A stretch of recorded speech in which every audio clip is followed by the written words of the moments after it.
Barrymore, I was literally waiting for you to say something. I was just like Barrymore's here. I know he is. Like, just give it a second. Barrymore is first.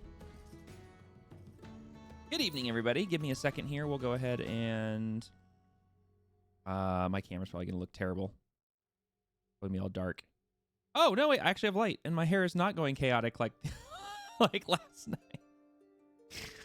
Oh, I had to watch that clip. I had to show it to Addie. She thought it was pretty funny. All right, let me grab everybody. FTO was actually LSPD. I think I got 2 BCSOs and 1 trooper. Hello. Hello. I hear you guys talking LSPD and BCSO. Today was the first time I actually had a LSPD FTO. Everyone else was from other departments. Out of 4 shifts that I've done this far. Well, if you're around tomorrow, I can take you because I am going to try to be on tomorrow. Now, Jesse, not to put you on blast, or anything. Were you the one that the image was posted about the wrong badge? What? It's gonna be yes. It's not my fault. Wait, did you have the wrong badge? No one can tell me shit. Yeah, so you know how when you badge on your BCSO uniform? Other way around. Yeah, I did not touch that at all because like I got the uniform like when you log on and you go to the thingy and like you select one of the 3 uniforms. I clicked LSPD. I did everything right. It just gave me the one with the badge apparently. I didn't realize. Noted. Good to know. So you can play the Debs on that one. Well, hello everybody. Or whoever it's we're running a little late. It's no big deal. We just had a few stragglers coming in. Busy day, which is totally understandable. How's everybody feeling tonight? We doing good? Work sucks and my back hurts, but I'm here. So normal. Good to know. It's just another Tuesday. Yep. I know Dragon is going to be kind of quiet tonight unless like it absolutely needing to speak because Baby Burb has a sore throat. So we will be gentle on the Burb. DM notes kill Burb with many bad guys. Excuse me. I still have a charge left on my liar. It's fine. Yeah, there you go. All right. So what we'll do is we'll go ahead and move over to our table. All right. And you guys can hear everything on your guys' end, right? Everybody's on the stream in Discord. Yo. Yes. Is there supposed to be audio? Oh, it's super low. Yes. My bad. It even works now because I reinstalled Discord. Nice. Good deal. Last time it was really messed up. Good. I'm Get glad those bad rolls out of the way right now. Yeah, those are some trash rolls. I'm not gonna lie. Get those out of here. Yeah, ditch those suckers. That stuff out of here. All right. So For chat, I rolled my 3 d20s physically, and I rolled a 1, a 5, and a 10. Actually, speaking of which, I'm gonna grab my own d20. Yeah, if you guys need to grab anything, go ahead and grab anything. We're gonna kind of. Whoa, what the? I asked Geekster if he could roll me a 1d20. He basically, what the fuck? Wait, he actually responded. Well, yeah, it's been AI powered for a couple of months now. I was unaware of this. I became aware of it when I told her shut up once, and he got sad with me. So you know. Oh yeah, he got sassy. Wait, he says he can generate a number between 1 and 20. That's actually. And Dax coming in hot, shutting him down. Yep. Love it. He's so. Oh, he responded. Request to cease my verbal. Okay, hold on. I have to read this to chat. Okay. So real quick, in Discord in our party chat, Jesse asked my bot, Geeksterbot, if he could roll a d20. He said, alas, in this digital realm, I lack the physicality to roll a 1d20 as a noble knight would roll a dice made of bone or antler across rough-hewn wooden tables. However, I can generate a number for you between 1 and 20, as if fate itself were deciding your destiny. Shall I proceed with this digital divination, or would you prefer a different method of determining your numerical fortune, perhaps involving the tossing of a virtual taco instead? Shadow then literally responded with, shut up, to Geeksterbot.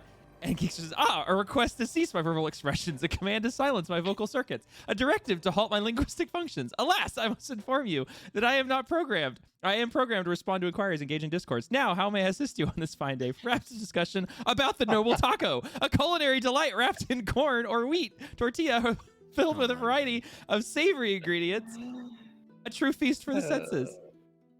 Oh, it keeps going because everyone keeps talking. All right, we're done. I'm leaving the bot alone. All right, I noticed that I just want to make sure, Shadow, you are here because I know you're muted, so I just want to make sure you're ready to go. Yes, perfect. Okay. So, We done with the dice or whatever that is in the background? Sorry. Oh, you're all good. I know it's gonna be loud clicky clacks. I'm just getting my dice sorted out. You're good. All right. I found 5 of my d20s. Nice. Okay, while you're sorting that, I'll go ahead and catch everybody up. So, last session we left off, the group had finished their combat inside the shipwright warehouse on the docks, on the west docks of the Riverside district of Daroon. They had successfully vanquished all of the bandits, the low hoods that were inside the building, except for one that had been able to flee. And they had successfully cornered and captured, through the help of some magic, the captain, so to speak, the sergeant, really, of this particular band of thugs. The sergeant, who they identified as Garrow Jack, had, through course of conversation, been convinced by young Basil into a bout of fisticuffs as sort of a determining factor on whether or not he was going to cooperate, essentially. Basil demolished him pretty much, just, brought him to his knees, completely knocked him out, and they were able to subdue him. Because he was knocked out, they decided they were going to leave with the supposed body of the individual. However, Daxori was less than pleased with this and thoroughly demanded that they kill him. She said that they cannot leave him alive. He will be too much of a liability. We need to kill him. Basil stood in the gap basically and said, "No, we're not doing that. We can't do it." And so this tension brew, and Dax left the room on her own. She wandered off. Alexander did follow, and the two of them are kind of headed in a more southern direction, kind of towards the inner part of Riverside District, as opposed to walking along the riverfront, which the rest of the party is heading east along the riverfront, kind of back towards the Lucky Tankard, where they are supposed to meet up with Spitwick. As the group is semi-split and headed in two different directions, the group with their quarry of the sergeant, as well as these successful gathering of the plans they were sent to obtain, that is in the custody of the shipwright himself, Keeg Greames. They're on their way back to Lucky Tankard when all of a sudden they're set upon by a cloud of smoke, some whiffs of air, some very deft sounds of like movement around them, and nothing. And then as the smoke clears, Grigor's missing a knife, and Keeg is missing the plans to his ship. And they're now standing in an empty street as the smoke kind of drifts away. It is nighttime, so there's almost no light out, and there's no one there. Everyone's gone. So the four of them that are over on the about a couple blocks away from the Lucky Tankard are standing there dumbfounded as to what's just happened. Dax and Alexander have been having a conversation a fair distance away. They have started making their way back in the direction of where the group is, but they're not there yet. So with that being the case, the group is semi-split. As the four of you, so Talina, Othwin, Grigor, and Basil, you are standing with Keeg, not far off from the water, eastward bound towards the Lucky Tankard. Apologies, let me mute that. You are a couple blocks west of the Lucky Tankard, and you've been robbed, essentially. You don't know by who or by what. All you know is that very quickly, some force of more than one individual, it was more than one person, you don't know if it was 2, 3, or whatever, was able to very skillfully come in, rob you of the 2 items you had that they took, and then leave. Like I said, the smoke is cleared, there's no one on the streets, and the streets are silent. It's completely quiet now. In fact, let me actually set the tone here if I can.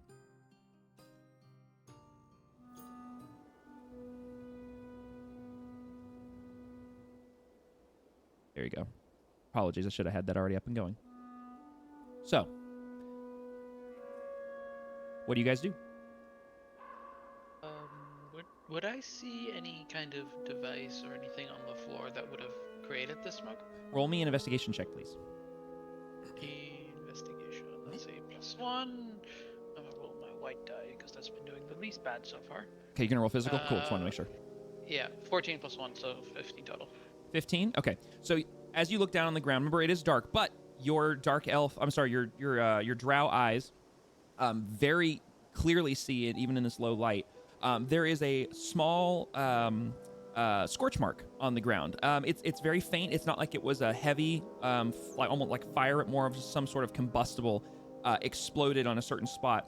it's the mark is probably the center of it's probably no bigger than 2 inches around, and then there's kind of like that on the outside of it of like whatever was inside was spread outwards, and it's a gray-like substance. It's not quite black, more gray, and it just kind of is sent out in all directions. And there's nothing there. There's no physical item. It's more the remnants of what was there.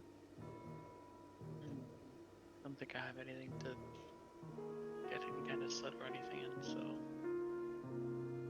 Not to collect it, no, but you can tell by looking at it. There's some sort of powder or residue that is there. Yeah, I was just gonna like collect some of that, but I don't have anything to put it in. So yeah, I'll just point it out to the rest, like, oh well, that's, yep, wasn't magic, was some sort of explodey thing. Our I want to say our escortee did scream out the whole, "Oh God, the plans are missing," after everything fell through, right? Say that again. I'm sorry. Keeg, he did like scream. As soon as the smoke started to clear, he starts patting himself down, and he's, shit, damn it, and you kind of look at him, and he holds his hands up in just complete exasperation. They took the plans. They're gone. Gone? Yes, gone. Not in my bag. Whatever that was, took them. They're gone.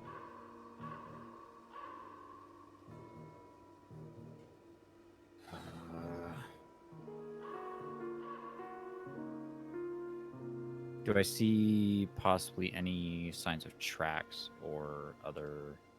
Roll me an investigation check as well. And because it is low light and there's no light here, I'm going to ask for it at disadvantage because you do not have night vision, whereas, oh my gosh, Talina did. Yeah, I'm tripping over things. Oh, you only rolled once. Go ahead and roll again because you might get worse than a 4. I could make light, but I wasn't asked to yet. Yeah, you can't tell. It's dark. You do kind of notice the slight scorch mark on the ground only because Talina pointed it out. And for you, it just was like, oh, shades of gray, slightly darker shade of gray, more shades of gray. Like it wasn't like you can't really make out any details. Yeah. But yeah, no, you can't really see anything from where you're at. What is Grigor and Othwin? What are you two up to? Are you guys, because you guys are with this group, with Keeg and Basil and Talina.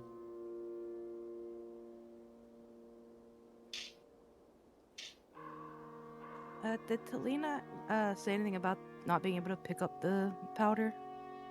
I just pointed it out that there was residue there. Didn't say anything about picking it up because she doesn't have anything to collect it with, so it would occur to her anyway.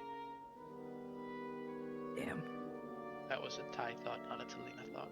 But that being said, Othwin would very clearly notice that there is a residue there. It is very clearly something there. It's not like it's just a mark. It's like it left behind something. And you're close enough to the spot because of your height that it doesn't elude you. Well, she wouldn't know to do what I was thinking if Talina had said it out loud. Oh, okay, gotcha. Because Othwin has something that she could... D&D, thou art a heartless bitch. We love when this happens. Okay. Well, while you guys are having this revelation and kind of gathering yourselves, we're going to jump over real quick. So Dexori and Alexander, when we left you two guys, like I said before, you guys had a discussion about what had transpired previously. Dax made it clear her frustrations. Alexander kind of understood. And you guys started turning to walk in the direction of the group. Are you still walking kind of back towards the other group, or have you guys stopped, veered off? Where are you guys walking at this point?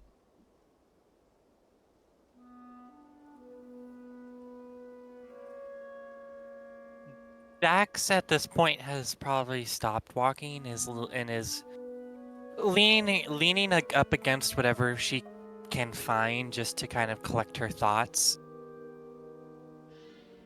Okay. And then Jesse, Alexander, you're with Dax at this point. Do you stop or do you keep walking? I would stop. Okay. So to give you Gonna guys wait. Also, my thing at this point is that I don't actually know where the group is. Like I know where they went, so like we can only kind of backtrack. Well, you guys, I will say this: everybody knows that you were. It was understood you were going to all reconvene the Lucky Tankard after the events at the shipwright to meet up with Spitwick again. That part was understood very clearly. So everybody's looped in on that. As far as the relation of where everybody is, if my Roll20 will load here, there we go. So you guys are all looking at the map. So Lucky Tankard is here. The warehouse that you guys were all at is essentially down in this general area. Please don't. This map obviously is not an exact representation. It's an artist rendering, but the group just was robbed basically right about here, kind of in these. You're not pinging things right now. Yeah, I can't see anything. You guys should be able to. You guys can't see it? Nope. No. Now I saw a ping. You guys see that one? That was not yours then. Yes, I saw that one. Oh, that was weird. Okay, so Lucky Tankard's here. Group was just robbed basically there. And you guys are essentially right about, probably right about there. So you're not super far away, but you guys are definitely out of eye and earshot from what just happened. But you guys are probably, if they don't move, 5 minutes away by walk. Would we have seen anyone? Because we're street over basically from what it looks like, and we're a couple west, essentially, yeah. A couple streets over, and we're west. Would we? Is there anyone else on the streets around us? I mean, not really. Like maybe the occasional passerby that's kind of like got their cloak wrapped around them and their hood pulled tight, and they're just kind of like very quickly, because it's nighttime in a city that has guards but also has a crime problem. So people are very quick to, like, if they're going to move around at night, they don't want to get caught out and about. So in this particular area, you're not going to see a lot of people on the streets. Maybe the occasional passerby, maybe the occasional animal goes scurrying across the street or something. And then you might see like a couple of guards patrolling, depending on how long you're like looking around. You might see a couple of guards kind of wandering around. But if you and everybody would know this, so I'll make it clear. If guards see you walking around, there is no curfew in this city. But because there is a crime problem, if guards see you just kind of lingering or walking around kind of shady-like in the middle of the night, they will approach you and kind of question you. You do know this to be a fact. Okay. So with that being said, while Dax is kind of leaning up against a wall, would she be able to notice anyone suspicious that would either be running or walking away from the direction that the group was just robbed in? Ooh. Granted, she doesn't know that they were just robbed, but would she notice anyone suspicious? I want you to roll me a perception check. And does Dax have dark vision? Yes, she does. Perfect. Roll me perception. I'm sorry. Roll me perception check. And you do not roll at disadvantage because you have dark vision. Nothing. I see nothing. I thought we just said get the trash rolls out of here before we start playing. So with a 7, you don't see anything. I will state that you just hear what sounds like people moving, and it doesn't sound like they're sprinting. They're moving at a pretty good place, and it's off, kind of like you just hear it kind of in the background because you're not moving. You're just kind of sitting there, and it's quiet. You hear something, but it doesn't pique your interest. It's not like, that's weird, I should go look after it. You just kind of hear somebody, and the footsteps sound like they're moving from north to south, like further into Riverside. And basically it sounds a couple streets over, and it's just loud enough that you can hear it, but it doesn't so that's weird. It just feels kind of like normal. Okay. If that makes sense. Yeah. Cool. Okay. First shot. Yeah, no, honestly, I like your good looking out. I hadn't even thought about that. That's really good thinking. I'm actually, as soon as you said that, I went, I love this because this could lead to other things, but the dice have spoken. They have spoken. Yep, and they be bitches. So anyways, so you two are standing there kind of gathering yourselves. I will say, well, no, actually, never mind. Okay, so with that being the case, since you guys are kind of paused for a minute, we'll go back over to the group. And as you guys are kind of standing around, Keeg is clearly upset and just going, oh, shit. And he's like looking around, trying to see if he can see anything. Talina's looking at the marks on the ground. You hear what sounds like the pitter-patter of feet getting closer to you and not further away. And as you all kind of turn to see where the feet are coming from, you see Spitwick approaching you, and he has this look on his face of like what's going on? And he's like, what's going on? Weren't we supposed to meet at the tavern? What are you doing? Look at the floor. What's going on? Try to remember if gnomes have dark vision. I don't think they do. I'm not gonna go into details, but he can see you. It's not pitch. Remember, it's not pitch black out here. It's nighttime. Right. Yeah. No, I was gonna point at the floor, but you know. Basil's just kind of lost in his thoughts and would be visibly kind of showing some sort of annoyance and just general frustration at everything that's happened, and this would be very clear on his face, maybe like a little bit of an eye twitch of the whole situation, because now he's also in the back of his head like, I'm gonna get so much flack for this.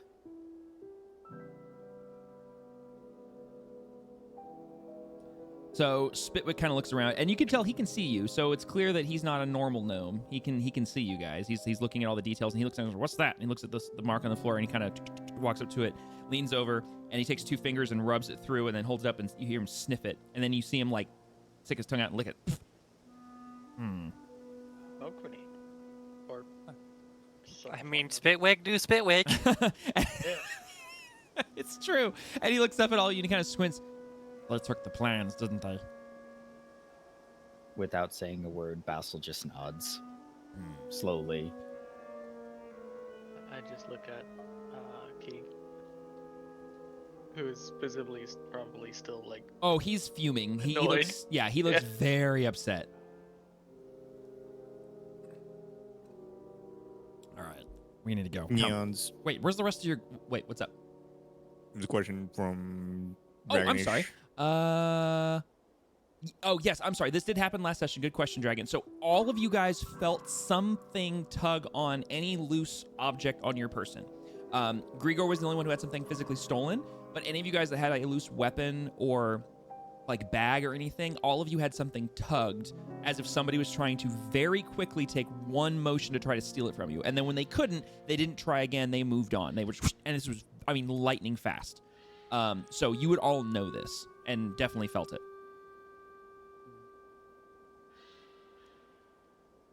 Apologies, I missed the question. Hopefully that answers your question.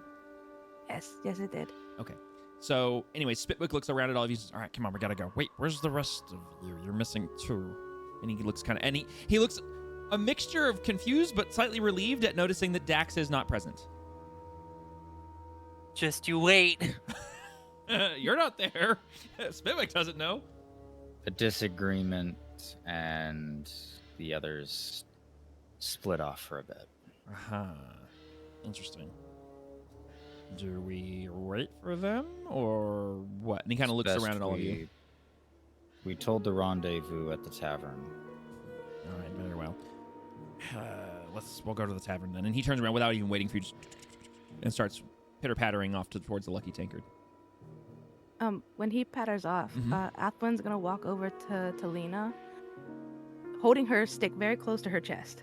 Okay. Because that was what they touched. Oh. And that is her pride and joy right now. She's going to tug on to Lena's pants or whatever she could reach, and showing a sign of a very, very smart burb. She looks at Spitwick and then up at Talina with a concerned look, almost. Like, something's not right in her head. It's like something's wrong, but she doesn't know how to say it without chirping, if that makes sense.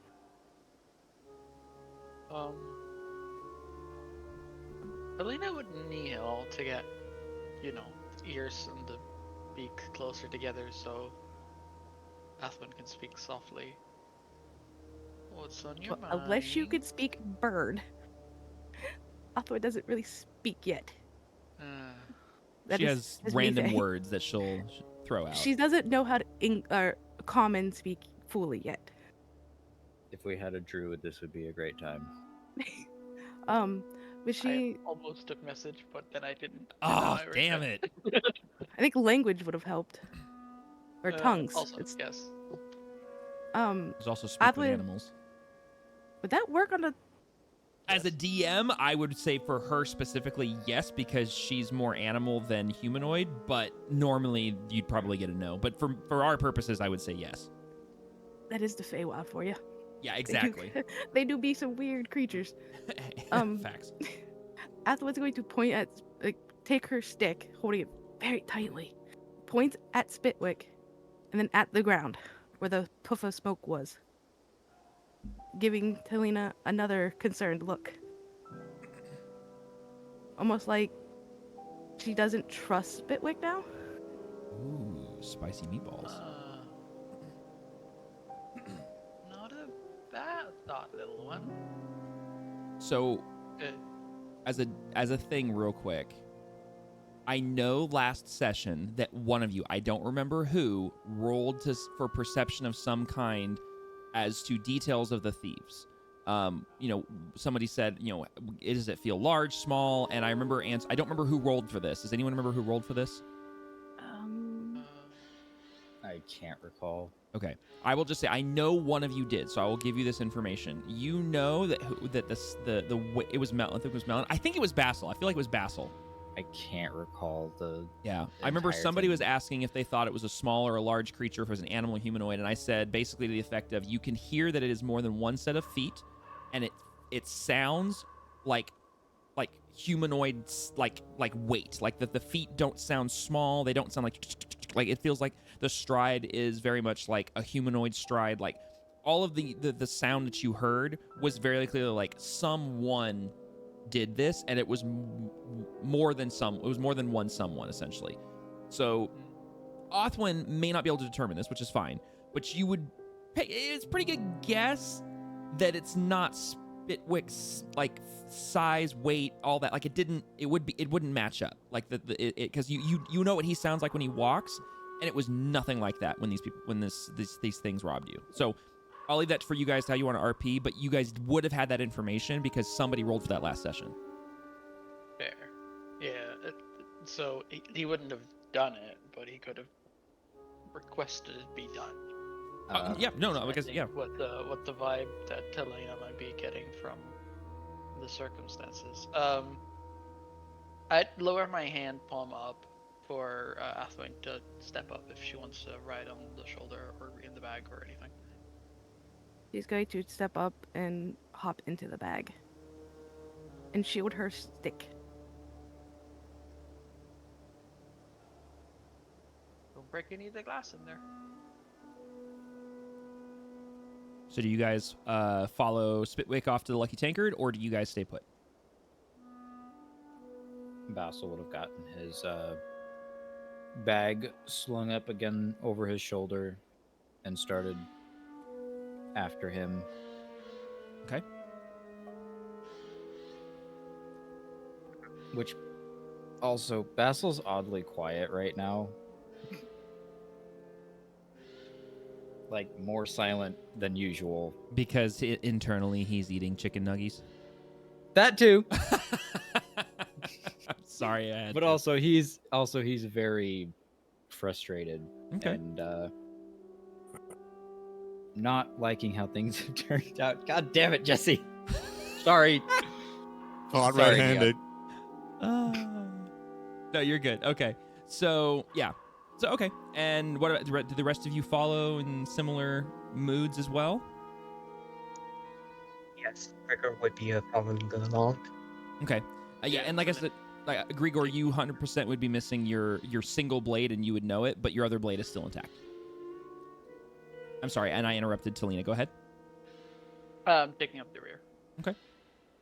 So as you guys follow Spitwick towards the Lucky Tankard, excuse me. We're gonna go ahead and back over to Daxori and Alexander. So at this point, you've been lingering around for a couple of minutes. Streets are very quiet. You don't really hear anything. You heard that one set of feet way off in the distance, but it wasn't really anything that's sparked your interest or attention. You've seen a couple little house cats kind of wandering around, and you can hear the sound of guards, like the metal clanking of armor, like feet, like not a bunch of them, but you can hear the guards patrolling kind of in the distance, echoing through the cobblestone city streets that kind of bounces off all the walls. And you kind of get the feeling of, if we sit here too long, those guards are probably going to see us and start having questions.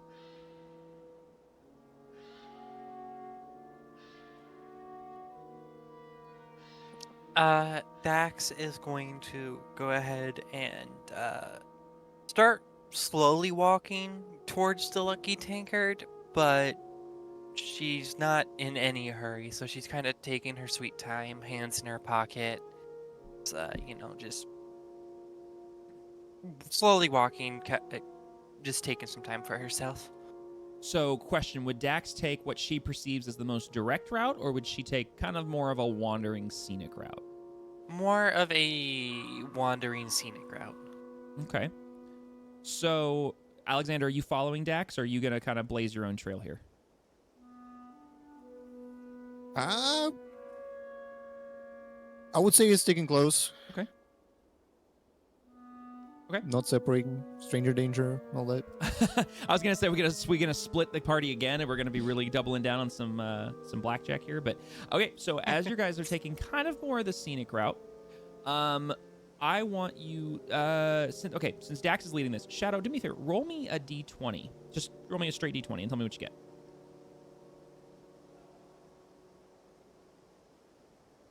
Oh, what do you mean that's an unrecognized command? What's the command? It's Oh, there we go. Oh, there we go. I got a 20. Holy crap! A nat 20 on just a random roll. Okay. All right. Well, damn, that's pretty impressive. So as you solve the world's problems, right? So as you two are kind of meandering through the streets, and Alexander, you can tell Dax isn't making a concerned effort to go straight and beeline to the Lucky Tankard. She's kind of just wandering, but you can feel yourself heading more of an eastern direction. So you're like, okay, she's wandering. We're gonna get there sooner or later, but it's not gonna be at a lightning pace. And as you come around a street corner, you make a left. And as you make this left, you kind of feel, all right, we're heading kind of towards the water. And then you make another right. Okay, we're not headed for the water anymore. But then you make another left, and you find yourself in an alleyway. And the alleyway is facing more northbound towards the river, but you see two shadowy figures in front of you, off in the distance. They don't see you, and you can't really make out any details. They're just sort of shadowy. It's silhouettes, obviously. And they're speaking to each other in hushed tones. You can't make out any words. They're probably, I'd say, about 20, 30 feet away from you. At the end of the alley, kind of, there's like a things in between you and them. It's kind of like a zigzag shape, but you can see them. And they're speaking to each other, and you see one pull something out that looks like parchment and show it to the other, and then roll it up and stick it in their cloak. And they're talking for a second. And then all of a sudden you hear someone's approaching. Not near you, but off to what would be kind of your front right. And you realize there's another alleyway that juts off to the right of the alley that you're in that goes kind of more in an eastern direction. And somebody is approaching that has some pretty heavy footsteps. What do you do? And by the way, that's in front and off to the right. It's not like they're coming up right on top of you. You still have cover. I'm just letting you know where the direction they're standing in. Yeah. Dax would kind of fade into the darkness and watch. So she would get as close as she could without being spotted, and maybe be able to hear something, but she'd be watching. If that makes sense. Yep, that makes total sense. Alexander, what are you doing? I'm gonna say he's gonna follow suit. It's like as soon as he spotted the scene in general, he would have thrown Dax a quick glance, like, "Hey, this shit's kind of sketchy. Okay, let's be on guard." And so yeah, if Dax went for the kind of stealthy, let's see what's going on approach, then Merrick's gonna do the same. Yeah. Okay. So as you guys both kind of slink into the darkness, I'm gonna have you both roll me a stealth check with advantage because you approach completely stealthy. It is dark and you're in the shadows. So go ahead and each roll me a stealth check at advantage, please. Okay, that's a 1. That's pretty good. Ooh, there we go. There we go. Fantastic. Yeah. I mean, you can roll again, Alexander, if you want, because you do get advantage. But it's not going to matter. No, that's solid. Cool. Awesome. So the two of you become one with the shadows. I mean, you disappear into this alley. You don't exist. It is a wall, and that happen to have faces. And you kind of are slinking along the shadows, and because you said you're trying to move a little bit closer, you are successfully able to kind of move a little further up the alley, but you know that if you go any further, that front alley you hear footsteps coming from is going to see you. So you stop. Dax, you're kind of tucked into these shadows between some crates and this little alcove of brick that's part of these awkwardly shaped buildings, and Alexander, you're kind of right next to her in this little alcove. Dax, as you lean around the edge of this crate to see what's going on, you see this large humanoid-like creature. Again, all silhouetted. You do have dark vision, which helps. And so at this distance, you see this half-orc creature that's wearing leather garbs from the waist down, is wearing, pauldrons of some sort of dirty metal that's maybe iron or steel. You're not really sure, but it's just big iron pauldrons on each shoulder. Has a huge great sword slung across his back, and like a leather sort of tunic, and then cloth pants, big leather combat boots, not combat boots, but like military style boots that you see the guards wear, but like wrapped with leather straps all the way up to his knees. He's got leather straps on his arms. It just looks like a warrior. It just looks like this dude's been in it. But it's a big half orc. So he's got green skin. He's got tusks coming out of his mouth that are kind of small. He's got black hair that's on the top of his head that's pulled back into some sort of weird ponytail thing. And he's just kind of lumbering in. And his footsteps carry some weights. You see, like you can almost feel it in the ground as he walks into the alley, makes a right, and walks right towards the two shadowy figures. Who at first you see both of them kind of react, kind of that like, huh, and then they both ease up and they stand straight up. One crosses their arms, and even with your dark vision, you still can't quite make them out from here. They are two silhouetted creatures, which catches you as odd. And you can see one crosses their arms, and the other puts their hands on their hips and kind of leans to the side. Based on that, you can tell one's male, one's female. That much you can tell from here. That's all the detail you can see. The half-orc walks up to them, and in very hushed tones, you see them communicate for a couple of seconds. You see some back and forth. You see the weight shift between the two silhouetted creatures, and then the one that is presumably female reaches into their cloak, pulls out a rolled piece of parchment that's decently large, hands it to the half-orc. Half-orc takes it, tucks it into a pouch on his like kind of like an area on his waist area. Nods, and he goes right, and he turns around and walks towards you, and then walks off the alley into the streets and starts to walk off. And the two silhouetted figures sit there. You hear hushed voices. Can't make out any details from here. Speaking to each other. They kind of glance around, and then you blink, and they are gone. You don't see them go anywhere. You don't see them jump, walk, anything. You like literally blink, and they're gone. So they handed the parchment to the orc guy, right? That's correct. They did hand the parchment to the half orc. Yeah. So would I have had time once the other two individuals are gone to try and catch up to the orc? Do you want to try to follow him, or you want to actually catch up to him? Before I decide, if I was to, does he seem like if I was to accidentally interact with him, he would like try and kill me? This dude looks like he could crush you, and yes. Like, he does not look friendly by any stretch of the imagination. Did he put the parchment into like a pocket? How is he holding the parchment? It's kind of like a satchel that's attached to his belt. It's made of leather, so it's kind of like a bag thing, and he stuffs it in there. So it's not visible. It's not like you can just take it from him. You'd have to go into a bag-like thing to get it. Could I take the bag from him? It's attached to his belt, so you could definitely try. You can certainly try, but it would require some sort of detachment from his garb. Like, it looks like it's part of what he's wearing. It's not like it's just kind of like sitting there.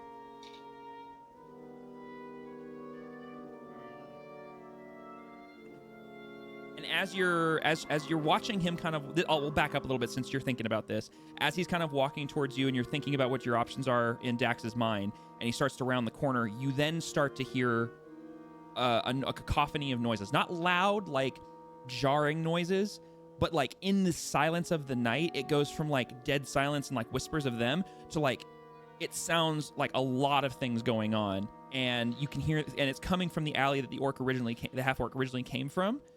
And you hear what sounds like multiple sets of footsteps, multiple voices, kind of hushed tones, the clatter of things banging into each other and things like that, coming from the alleyway he came from. It's not coming into the alley. You can hear it coming from that direction. And as Dax is kind of thinking, because I want to do something, but it could backfire so badly. Welcome to D&D. Do it. Okay, so basically what I'm gonna do is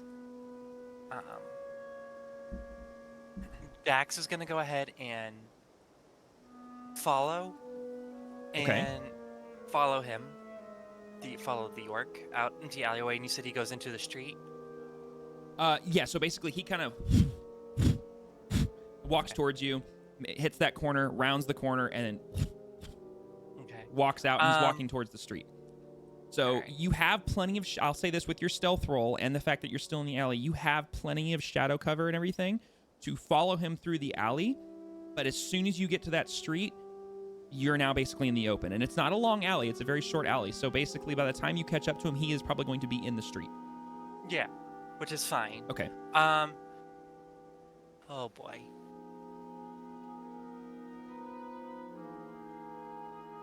So as you follow him up to the... If she wanted to, could she, like, take the blade of her sword and, as she's passing him, cut the bag free and grab it? You know what I'm going to say, right? No. You can certainly try. Okay. Yeah. Okay. So here's what you're going to do. So what's going to happen? So first of all, Merrick would also be able to follow her, right? If he chooses to, yeah, absolutely. Okay, Because so you guys both rolled what's Merrick doing? stupid good stealth rolls, so I'll give you guys both the same stealth advantage here. All right, what's Merrick doing? Merrick is literally following you. He's not even going to combat the situation right now. Okay, so basically, Dax is going to be like, so once they get to the alleyway and the street, once they get to that intersection, Dax is going to basically be like, to Merrick, I'm going to pretend to run into him and try and see if I can cut the bag loose. If not, prepare to get me out. So, as you guys are having this quick exchange, he is basically, he's still walking. Like, he's not stopped because he's... Yeah. So, as you have this real quick, he is about, I'll say, he is a little over halfway through the alley before you guys have decided what you're doing here. Okay. And so once they get to the end of the alleyway and she's whispering to Merrick, basically what she's going to do is she's going to bump into him. And when she bumps into him, she's just going to try and cut the bag free and grab it at the same time. Okay. So he gets to the end of the alley and you approach him. So because of the stealth check, backfire. That's okay. It's D&D. Here we go. So, the stealth check. You made him 20 levels above our name. No comment. But I'm trying to decide what I want to do here because you guys did roll a really good stealth roll, but that was mostly for you guys observing something at a distance. Now you're actually trying to follow him. I mean, if you need me to roll a sleight of hand, I've got a +4, so. Yeah, no, I know. I'm more okay. So because you're trying to sneak up behind him and then bump into him. Do I understand that correctly? Or are you gonna overtly bump into him? So what she's gonna do is, you know how like if you're running and you accidentally bump into someone, you kind of push them forward a little and you're bit, like the pocket swipe. Kind of stumble, and then you like turn around real quick, say sorry, and continue running. She's basically gonna try and do that. All right, give me 1 second here. I gotta look at this guy's sheet. But as she's doing it, and she's kind of pushing him forward, she's gonna. Her sword isn't, in a scabbard. It's just on her hip. Sure. So she's gonna try and cut the bag while she's doing it. Okay. She's unknowingly pulling an passive Uno reverse card. But I don't. But I do have that. Okay. So here's what we're gonna do. First things first is. If Dax dies, it was good knowing y'all. that's a dark way to look at this. Okay. So first things first. I'm gonna do this. I want you to roll me a. Well, actually, how before I ask you to do this, how overt are you going to be to start? Are you going to try to sneak up and then bump into him and run, or are you going to like just book it from right now and then run into him and then run? So she would have walked a little bit away from the alleyway before, so it doesn't look like she was following him. And then so you're talking out in the street. Running. Yes. Okay, so then we need to back up because as he gets to the end of the alley. And if you're following, as soon as he enters into the street, you notice there is a huge group of low hood gang members, of thugs, waiting for him in the street. They're all just kind of milling about. They're not like, on alert or anything, but they're all just kind of like, from what you can tell, there's about 8 of them that are waiting in the street at various things. Some of them are talking to each other. Some of them are kind of looking in windows. Some of them are just kicking around. You see one of them who's petting a little cat. But there's about 7 or 8 of them waiting for him in the street. It's not just him by himself. Okay, so are they like right at the exit of the alleyway? Pretty much, on yeah. The street, okay. Yeah, they're on the street like that. Like he basically you can deduce. Basically, he said like wait here, goes into the alley, comes back, and then he meets them, and that kind of. Are they wearing armor? No, they're wearing the same stuff they were wearing in the leather clothes, leather hoods, just the standard accoutrement that you saw in the shipwright building. I'm trying to think. Oh, do they look like the same gang that we just fought? Yes, the same gang. I'm trying to think if Dax could outrun him. I honestly don't know that one.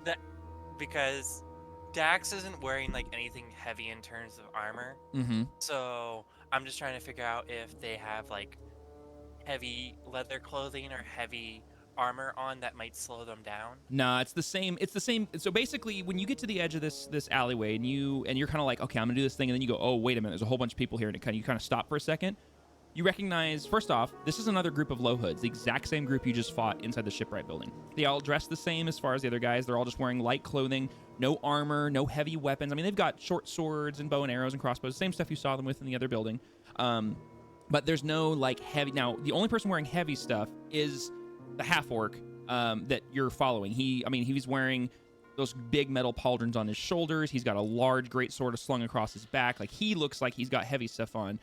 But all of the low hoods that you see there on the street are not wearing anything of any sort of weight that you need to be worried about in that regard. But like I said, you do recognize them as the same group because they all have the hood and the red sash on, but they're not wearing anything beyond that. And like I said, you can easily, very quickly make out at least 7 or 8 of them from your angle. I've already committed to this. It would be terrible to back out of it, so I'm gonna continue to commit. Okay. Oh my god. So in that case, I've committed to it. Yeah. Okay. No, you do. So you're following, and again, there's no light on the street. So you do still have that, the shadows to your advantage. I will say, as soon as you enter onto the street, are you gonna wait for the group of them to do anything, or are you just gonna do it right in the middle of the group? Because at this point you're still behind them enough. You still have the advantage of stealth, so you can follow in behind the group if you want to. It's just up to what Dax wants to do. So, where is the orc positioned in the group? Is he in the middle? Is he in the front, in the back? All right, so let's do it this way. Is he on one of the sides? Yep. So let's do it this way. Because I'll be honest, I don't have a map or anything for this. So this is 100% theater of the mind. So here we go. So as you get to the edge of the alleyway and you see the large half orc walk out into the street, you hear this loud booming, "Let's move!"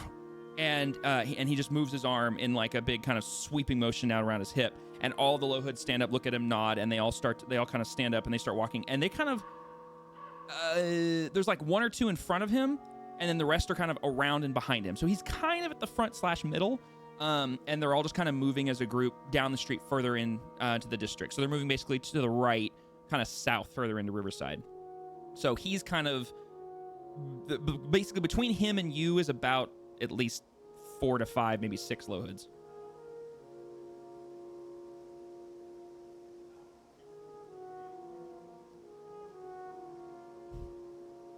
And they're not running by any stretch. They're moving pretty slow, but you also notice that they're not trying to be very overt. You notice they're kind of looking around at buildings and whatnot. They're being kind of cautious about where they go and how they look. Like, it's clear they're worried, but they're also not at the same time. To be clear from my perspective, so there's no backtrack or anything going on. So since Dax basically asked Merrick to bail her out if shit goes down, he's gonna play it so he would still be kind of going in that direction, obviously, but he would be sticking more to the corner of the street and trying to act like he's just walking. Okay. So that in case, at least initially, whether Dax succeeds or not, if they were to glance at him on the first glance, it would look like he's literally just walking somewhere, like he's not part of it. Okay. As a reminder, Iconspicious kind of walking night, leave me alone, kind of walk. As a reminder, it is still nighttime, obviously, and there's no one pretty much else on the street. Like I said, there's the occasional cat that crosses over. You might see the guards in the distance, or the occasional person very quickly making their way from one area to the other. But there's not ample foot traffic going on. Just want to make sure you guys remember that. Yeah. Streets are pretty. Well, so basically, Merrick would try to look kind of slower, but mimic those people that just scurry everywhere. Okay, fair enough. So, okay, go ahead. So you said he's towards the middle towards the front. Kinda, yeah. Basically, yeah. Yeah. Would Dax have? Because if there's not any room that this won't work, What? Is there enough room between like the individuals where she could bolt through between them Yeah, there's and get to the guy? They're spaced out enough that if she wanted to, she could book it right through the group. She'd have to bob and weave to try to not run into them, and then she could basically hit him. But in order to do that, she'd basically, like I said, she'd have to bob and weave through a few of them and then get to him, and then whatever she's gonna do after that. But it's not a straight shot, and like I said, you definitely have to at least pass, if not avoid, at least 3 of them at the bare minimum.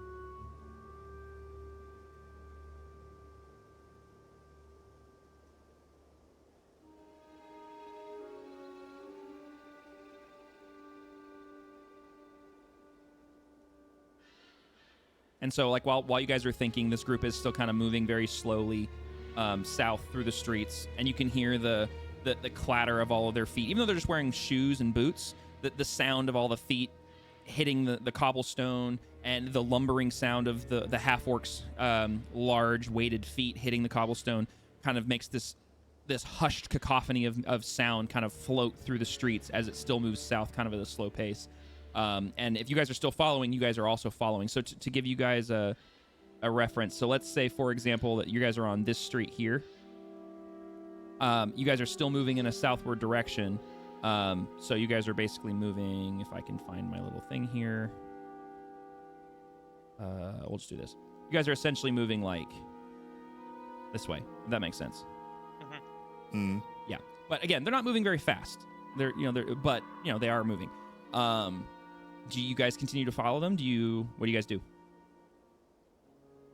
Yeah, we'll continue to follow them. Okay. And I'm committing to the bit. I'm gonna commit to it. You're gonna commit to it? Okay. Yeah. All right. So here's what you're gonna do. Because you're gonna start bolting up, I'm not gonna have you run a stealth check. Well, let me ask you, do you want to be stealthy as you approach the group and then make it more overt, like as you're leaving? Or do you want to just say, forget stealth, I'm running in, I'm running out? No, stealthy as she approaches the group, and then more like noticeable as she's leaving. Okay, so here's what we're gonna do. Because this is more of an auditory stealth check, I'm not gonna give you advantage, but I do want you to roll me another stealth check. So this is for you running up behind the group to see if they notice you before you get to them. Holy mother of poop. Well, there's the good rolls. Okay, so there's that. Watch, that's going to be the only good roll, and everything's just going to go down from now. So because this is kind of one big solid motion, that's your run. I want you to roll me a sleight of hand check. No, I'm sorry. First, I want you to roll me an is it acrobatics or athletics? Give me a second. Hold on. I need to remind myself because I always mix those two up. I think it's acrobatics. Athletics is based on strength. Acrobatics is based on dexterity. That's what it was. Thank you. I want you to roll me an acrobatics check to see if you can successfully dodge and weave through the group of at least 3, possibly 4 low hoods. Not a save. No, not a saving throw. Just an acrobatics. Yeah, check. this is a check because you're doing something. Ah! Okay, and then lastly, I want you to roll me a sleight of hand check for the act of trying to remove. Oh, there we go. Okay. Gotcha. Okay, and then last thing I want you to do is I want you to roll me a. What's your movement speed? 30 feet. Roll me a d20, and I'm going to tell you what this does. If you roll a d20 and you roll 1 through 10, you get the 30 foot of movement, which means you're running, but you're not running as fast as you could because of tripping or whatever. And then if you roll 11, basically a 1 through 10 is that. If you roll an 11 through 20, you're going to get your dash, basically. You're able to full-on sprint through all of this. So D20, you said? Yeah, just roll a d20. If you get a 1 through 10, you get basically your 1 movement. Okay, so you just get so you're not basically running as fast as you could because of. So here's how this all plays out. So Alexander, you're watching from the shadows. Let me see if I can do this. Hold on. This is the most clumsiest criminal ever. So the group is quietly. It's clear they're trying to maintain some element of stealth as this large group of armed individuals kind of walks through the streets. Alexander, you're watching from behind the group and to the right, as much in the shadows as you can, and seemingly they haven't noticed you, and you're kind of watching from a slight distance, maybe about 20 or so feet back, and you see Dax kind of brace herself up, prep herself, and she goes, all right, here we go. And she just starts sprinting, full-on sprint up behind the group. And you barely hear a footstep as she approaches the group at full sprint. They don't turn around. They don't notice her. But then she gets up to the group, and she tries to dash in between the two of the rear low hoods, and she bumps into one of them. Like, they sidestep, they zig when she zags, and she bumps into one, and then she tries to, like, course correct, and she bumps into another one. And then they're like, what? Hey, what's going on? And so they start drawing their weapons, and she tries to course correct. And that 3, man. She bumps into the other low hood. She's just like ding ding, like ping pongs, like tick, tick, tick, tick, like a pinball machine. Just runs and bumps into every one of the 3 low hoods at the back.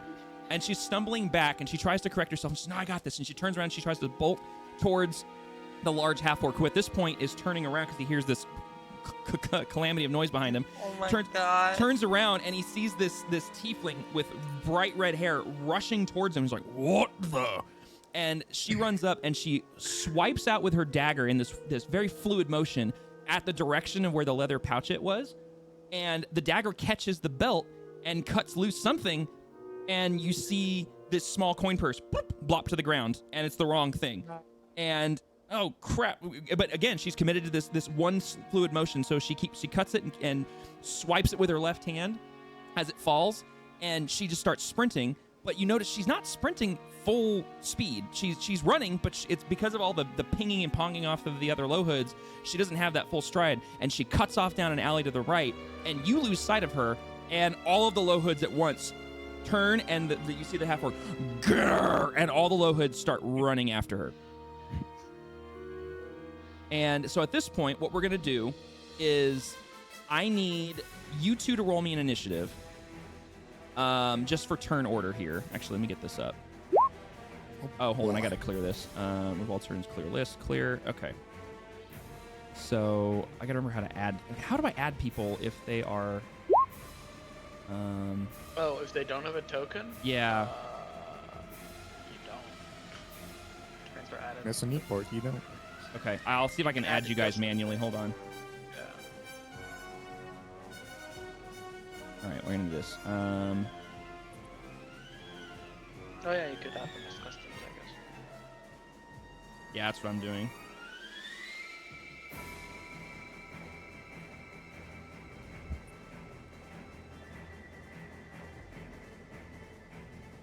Okay. All right, Merrick, you got an 8. Dax, you got a 16. And we'll just roll a straight d20 here for the mob. I rolled a 14. Still have more dignity than flopping down from the railing. Hey, to be fair, nobody had dignity with that. At least you got a coin purse out of it. That railing bested everybody, so you're good. All right. I love all the things that Dax is supposed to be good at, she's terrible at. To be honest, the same thing happened to me when I used to play Deadlands. My Durant character was supposed to be really badass at like all these certain things, and he was just a klutz 90% of the time, and it made things really interesting. So what this is you guys, this is a chase, right? You're running away from them. So at this point, Dax, you have cut down an alley that was right of the street. So you are now headed back west. You are at full sprint, so you're 30 feet of movement. And you have a mob of what you could tell at least 8 low hoods chasing after you, and they're about the same speed as you. They don't have a lot of heavy armor weighing them down, and they're running after you. You notice that the large guy is not following; he stayed behind. Merrick, you also noticed this, that you see him stay behind, and then as he says this, and they all disappear after like a beat where they all go down the alley. You see 2 more low hoods emerge behind him from an alley, and you recognize that they had people flanking this group. And they're now there to back up their supposed leader. So there's now 3 people standing in the street. It's the half orc warrior, and then it's the two more low hoods that just showed up. So with turn order here, the way this is going to work, Dax, everything was just one turn because you had the element of surprise and everything, so you're good. So you're bolting west down an alley. It's your turn. So basically, the way because this is not combat, this is a chase. You have the choice to basically use your turn to move. You can obviously you can give it an extra oomph and try to dash. You can try to finesse your way out of the alleyway like Assassin's Creed style and try to hide. You can stop and fight. It's up to you. But like I said, it's 1 on 8 right now. What do you do? And you can ask me what you're seeing in the alley, and I will describe it to you as you keep moving. Definitely not gonna stop and fight. Okay. All right. She's gonna continue running probably and trying to dash too. Okay. So let me open this real quick. Okay. I'm kind of making this up as I go because I've never done a chase like this before. So because she wants to get a gap before she tries to hide. Okay, so your move, because I think everybody's movement speed is the same. Let me confirm this real quick, and I'm pretty sure the Loha did the same exact movement speed as you. Yeah, I had a feeling. Yeah, okay, so you guys have the same movement speed. So the way that we're going to do this is we are going to do... So if you're going to dash, you obviously are going to get the leg up, but then they can do the same thing to dash with you. So how we're going to do this is I want you... If your action, for the sake of argument here, is to outrun your pursuers, I want you to roll a d20. I'm going to roll a d20, and it's contested roll. If you beat their roll, you get further away. If they beat your roll, they get closer. Okay. Okay. All right. So go ahead and roll me a d20. Ooh, that's a really good roll. Oh yeah, they rolled a nat 1. So Why did I get the good rolls on the shit I? So you give it that extra ounce of steam, and you just kick it in, and because they're they were a little confused, and they're a whole group of people, you get a pretty good you get a really good distance away. I did not mean to do that. No, you're okay. You get a really good distance away from them, and you glance over your shoulder, and you recognize I'm actually, I'm about probably 60 feet away from it at this point, and you kind of turn around in front of you, and you realize you're coming to a T. You have to make a right or a left at the end of this alley. You can go ahead and make that decision right now, because the rest of your movement would basically put you into this turn. So you can go right or you can go left. Gonna go right. Okay, you go right. So as you look over your shoulder, you see you're gaining some ground. Turn right, go, oh shit, and you quickly right around the corner, and just deftly right around the corner. As you make the corner, you realize that this is still an alleyway, and it has a kind of a Y split coming up where it's cutting down between two other buildings. And so you have to think about that because your next turn you're going to have to make a turn. Or you can try to do something else. You recognize that there's an alley, there's windows, there's doors, there's all sorts of stuff around you, but you are now around the corner and you have broken line of sight on them, and you'll have that just brief window to do that. But since that was your turn, we're going to go move on. The mob now behind you, they're going to, same thing, they're going to make a roll because you were able to get ahead of them. So you have this window here. Actually, no, I'm not gonna do a roll because we just did the roll for you, so that's fine. So they are still catching up. You can hear them clamoring behind you as they're coming down the alleyway. But they're still you still have about a turn's worth of time between you, essentially, because you've gotten that leg up. Okay. But you can hear them coming up behind you. Merrick, so you've seen them disappear down the alley. You hear the clamor of feet disappearing into the night as they go further down the alley. And you now see the half-orc standing there with now 2 guards flanking him. What do you do?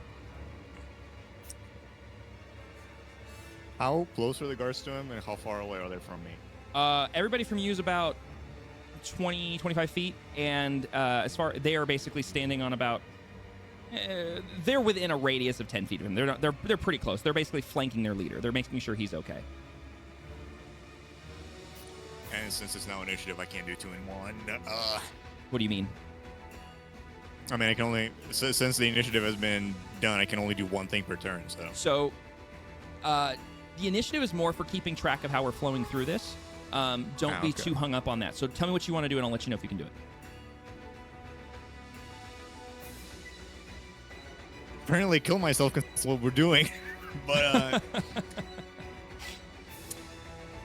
so they're 25 feet from me, so I can kind of close the distance in that 1 turn as well. You don't have to engage them. Yeah, you don't have to. They do not know you're here. Like, they have no knowledge that you are present. Like I said, because of that really good stealth roll, and you have not broken the shadows and everything of where you're at, you are still one with the wall. And I'm one with the forces with me. Exactly, yes. Fuck, do I do it? So do I recognize from the distance of journal that she not managed to get the actual parchment and got something else instead, or do I not? You don't have dark vision, do you? I do have dark vision. You do have dark vision. Okay, so with your dark vision, you can see that something was cut. You can see like a scrap of leather that's frayed on his belt.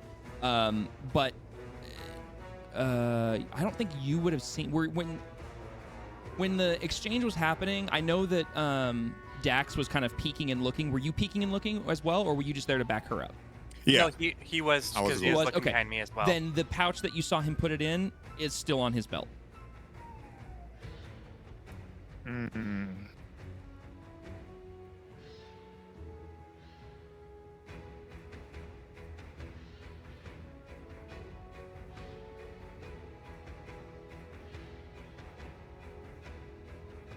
Fuck it, Merrick is selfish. Merrick will, after all that shit, so he will not be seen going forward, but he will try to gauge, basically turn around and go the other way and see if he can cut towards the direction, so east, where Dax ran, to see if he can kind of intercept and see if she needs help. Okay, so essentially for you to do that, you would turn around and realize that the best way to do that is actually go back down the alley you just came out of. So you go back down the alley, you kind of zig and zag, and you're trying to move in that direction. Go ahead and roll me, let's do this. Roll me the d20. If you can beat their nat 1, which I'm sure you will, then you will maintain the same pace as Dax, and you will be able to kind of parallel you said them. that, but... There you go. So you're good. Yeah, you're fine. So yeah, so you go, oh shit, and you turn around and you double back through the same alley you just came out of. You kind of zig and zag, and you're trying to keep that eastern direction. And you can kind of hear off to your left, kind of like rising up from the alley into the sky. You can kind of hear that sound of noise of running, because it's a pretty big group, so it's gonna make some noise.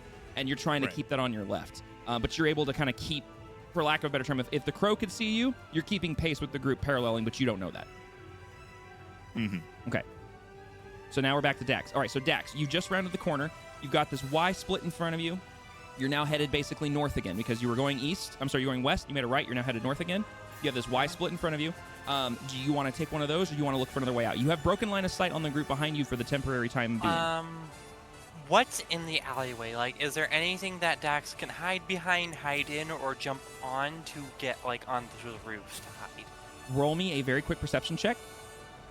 And I'm not going to make you roll advantage or disadvantage. It's basically you come around that corner, you glance around the area to see what's there. Nothing. Nothing is there. You quickly glance. You just don't have enough time. You're kind of panicking because people behind you are like, I don't see anything immediately available. Okay. Due to that, she's going to run and take a left at the Y. Okay, so you're veering left and you keep going. Go ahead and roll me... let's do that contested roll again. We'll just do this every time since you're running away from them. And every time you beat them, you get basically essentially a turn away from them. Holy crap. Yeah, they rolled a 15. Good roll on that then, yeah. So where was all of these rolls when I was trying to steal something? You did technically steal something, just not the thing I wanted. Not the thing you wanted. So you take the left on the Y, and you're just full-on sprint, and you realize you've gained some ground. You actually glance over your shoulder, and they've not even rounded the corner yet on that 90-degree corner. So you take the left, and it starts to veer, and then it makes a sharp left, like it doesn't have any other corners. It's just a sharp left turn. You follow that sharp left. You're now headed west again, and it dumps you out onto a street. And you're now out on one of the streets, and you glance around and realize, oh, crap, I'm not in an alley anymore. I have no cover. What do I do? If you want, you can, because of part of this, you can either... let me think. You're basically 2 turns ahead of him now. So yeah, that's basically your turn, is your whole running down that alley, and you can hear the sound growing more distant, but it's still following you through that alley. Okay, so we're going to go ahead and go to the mob. The mob does catch up, makes that right-hand turn, comes there, like, oh, what's going on? All right, and you hear, all right, you go right, you go left, and you hear the group basically split up behind you, and the 8 or so that were behind you have now split 4 and 4, and 4 of them you hear them coming down in direction behind you on that split. But they don't obviously come up on you yet. So the other ones head off on the right, and you can hear kind of in the distance some of the feet go the other direction. So Merrick, trying to keep this all straight in my head. So you are running westbound through one of the alleys, and your alley, you had to kind of zig and you zag, dumps you out on a street, which is where you kind of went in on one of those alleys when you were following Dax, and then you kind of off to your left, you hear some more noise, and so you cut into another alley. Cut another alley, and you keep running, and then you recognize that it's like a T. You're coming up on an alley of a T, and there's a straight shot straight in front of you of an alley, like your alley dumps into that one, and you hear footsteps approaching, like in front of you. what do you want to do? Do you want to keep running? You want to turn around? Do you want to stand your ground? What do you want to do? I'm gonna stop and try to blend in with the environment again to see who's even coming. You're gonna try to blend into the environment? Okay, go ahead and roll me a stealth check for this then, please. Kind of also staying kind of implied, but like out of the way to like if they're so they can run past me or whatever.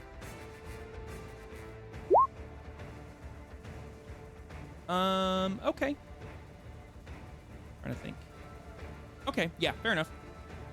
So, you kind of hug the wall, find a little alcove slash shadow, and you kind of try to blend in and kind of look like you belong in the area. Do you do any, like, go ahead and describe to me, do you do anything, sort of actions or anything to try to make yourself blend in more, or do you just basically stand there? Merrick would, like, so I hear the footsteps, kind of, a bunch of footsteps in front of me coming towards me, right? Yes, you do. You hear a yeah, group. So, go ahead. Basically, he would stand, I mean, we can say just actually like to the right of the alley, kind of still facing those footsteps. He would stay closer to a wall. Mm-hmm. And how do I describe this? So to give you perspective, you're basically running towards a wall, and off to the left of that wall, you hear a group of footsteps growing closer to you. So looking at this T-junction, the left side is where you hear the noise coming from, and it's moving from left to right, essentially, is the scenario that you're in. If that makes any sense at all. Yeah, Merrick would kind of, yeah, so he kind of scooches to the right, kind of blends in, and then tries to kind of be in kind of a curious pose, I guess. Kind of look like he's okay, stand to the side, but not look like he's actually trying to hide. Mm-hmm. So the intention here is that if someone were to look at him, he would look like, you know, a regular dude who's just checking out what the fuck is going on. So try not to be suspicious, but still out of sight, basically. Sure. Okay. So as you take up this stance where you're kind of just like hunched over, just kind of looking like a hobo sort of in this alleyway, not really like trying to hide, just kind of present, you see this group of 4 low hood gang members, or thugs really, run past you. And you see one of them kind of glance over to his right mid-run and doesn't even give you a second thought, and they just run. You see them go from left to right, and they're gone. And they're moving north, basically, through this alleyway. But you only see 4 of them. And so, yeah, you see them pass, okay. And yeah, so they run right past you.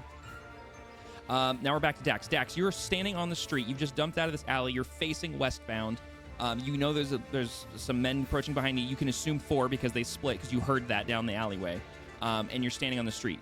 Do you want to duck into their alley? Do you want to run down one of the streets left or right, which will put you north or south?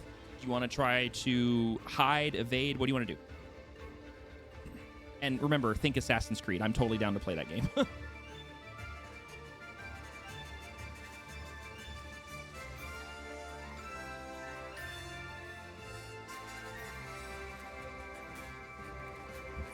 I just realized I was talking with my mic muted. All good. So yeah, is there anything that she can like hide behind, or anything that she can use to climb up onto the roof to hide? Okay. Roll me another perception check. And what I'm going to do is, because you've gotten a leg up from your chasers, I'm going to give you advantage on the perception because you have a little more time to check.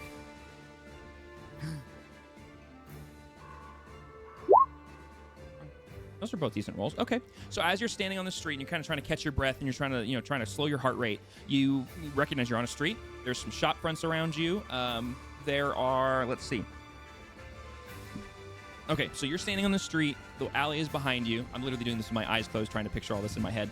And you glance over to your left, and you recognize that there is this shop front that's stretched out the front of a physical building, and it's sort of like a canvas, like poles coming out of the building with sort of a fabric draped across, kind of, you know, like a little shop front you might see in some like a street market somewhere.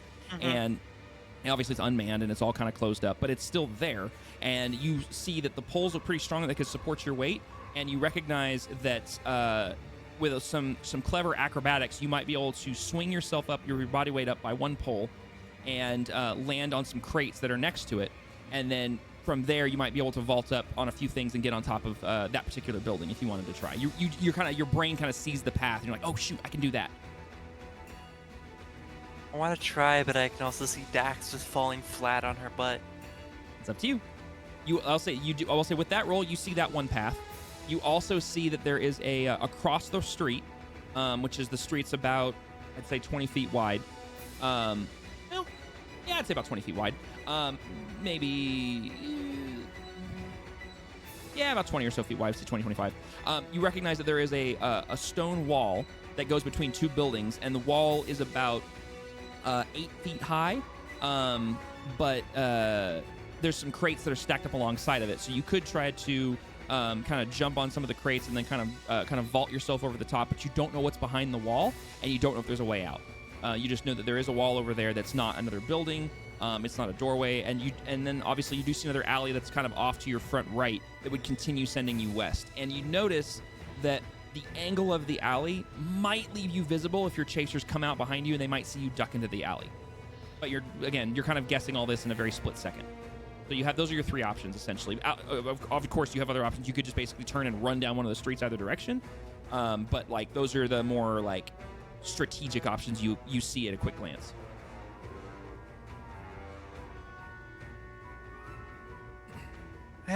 She's gonna try climb. She's gonna try and pull off some clever acrobatics. Try the climb? Okay. So what I want you to do is I want you to roll me acrobatics, and yeah, just go ahead and roll me straight acrobatics. Check. Okay. So let's say this. There's 3 elements to this. Screw it. Never mind. So you roll a 14 on the acrobatics. So Dax, you see this? You go, oh, that's an option. And so you go up, and you kind of like wall jump with one left foot off of the stone wall of the building up to one of the 2 poles. You grab it, and you're able to kind of swing your legs out in front of you, and you swing them up, and you're able to grab another pole that's just sticking out straight from the building. There's something attached to it. You're not really sure why it's here, and you pull yourself up. Again, you swing your legs, and you're able to land on one of the, like, there's some stacked crates that's to the side of the market there. You turn yourself, you look up, and you do this half wall run, and with plant 2 feet on the wall and jump up, grab the edge of the building. And now I want you to roll me a strength check to see if you're able to pull yourself up in one swift motion. Oh, this ain't good. I got no strength. I mean, you're not really trying to do much here. You're just trying to pull your body weight up, so it's not a hard DC. Yeah, hold on. It's not letting me roll. Oh, we were having this issue with strength earlier. Just roll your D20 and then add your strength modifier, because for some reason it's not letting us roll strength checks. It's really weird. So just roll. Oh, just roll a straight D20 because you have a +0.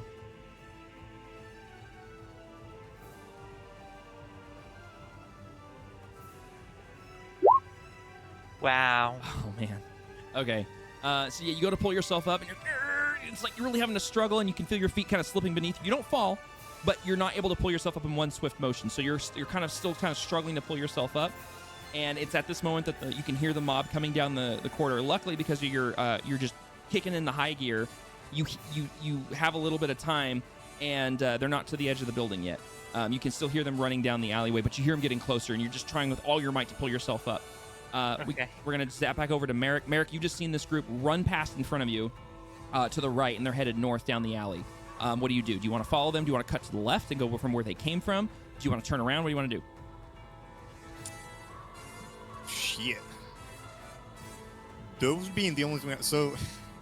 But I'll say this. Wherever they're running, so. You don't hear any more following them. I'll say that. Yeah. Yeah. So he's going to assume that because those are like the only options, and those are the only 4 he saw. He doesn't know like where there's some. He's gonna kind of give the 4 that he just saw like a loose follow. He's gonna follow him. Okay.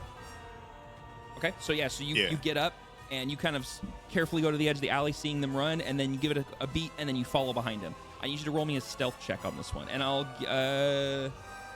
give you an advantage because they are clearly distracted.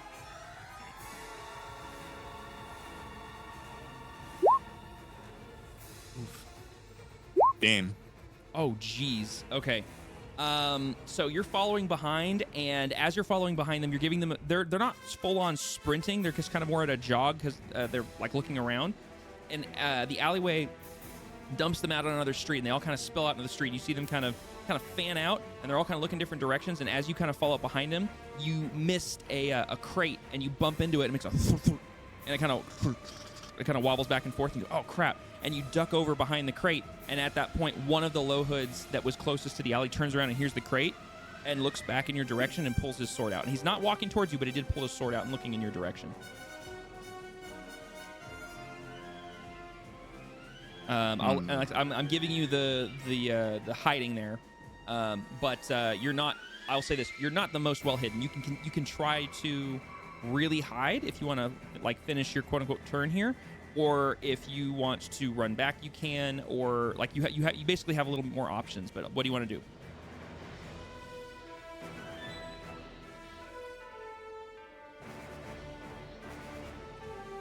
Mary's gonna just straight up get up. He's just gonna stand up. Yeah, he's gonna stand up and kind of dust the dirt out of him real quick, and he's gonna continue moving in the direction of where the guys are, and kind of look behind him a bit panicked. So what we're doing here is we're pretending like they're like whatever they were running, like they were running. So he is not even gonna shake off the fact that he was also kind of running. When he's gonna pretend like there was something like scary behind him, like maybe they're running from something, so I'm also running now. Okay, so then I'm gonna give you an option here. You can either roll me a performance check, or you can roll me a deception check. Your call. I mean, I guess it's gonna be performance. They have the same modifier for me. So. Oh, that's both charisma, yeah. Oh my gosh. Okay, so you bump into this crate, you can, oh crap, and your instant instinct is to kind of smush yourself against the wall and try to hide. Then you go, wait a minute, that's not going to work. And so as the guard's turning around and pulling his sword, you come around and describe to me how you try to convince this guy that you're not following, that you are in fact running from something terrifying.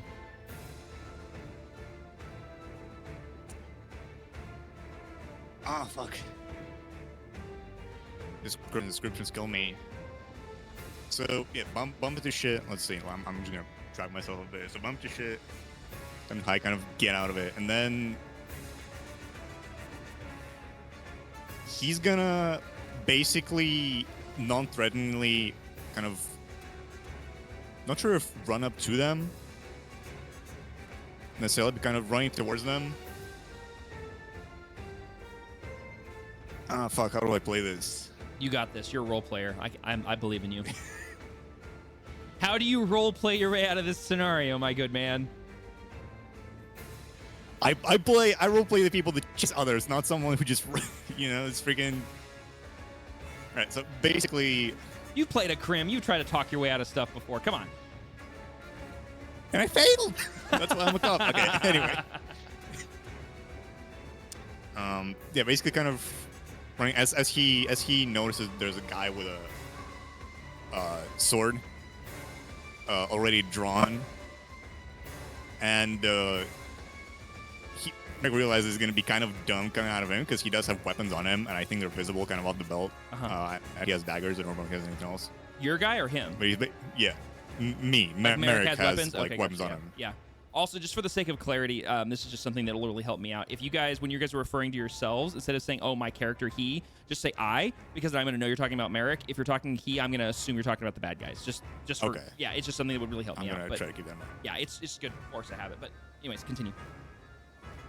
So basically, as I'm going towards him now, I'm not drawing my weapons, not drawing anything, but I'm trying to look kind of a little bit panicked. Okay. Bring a little bit of panic in there.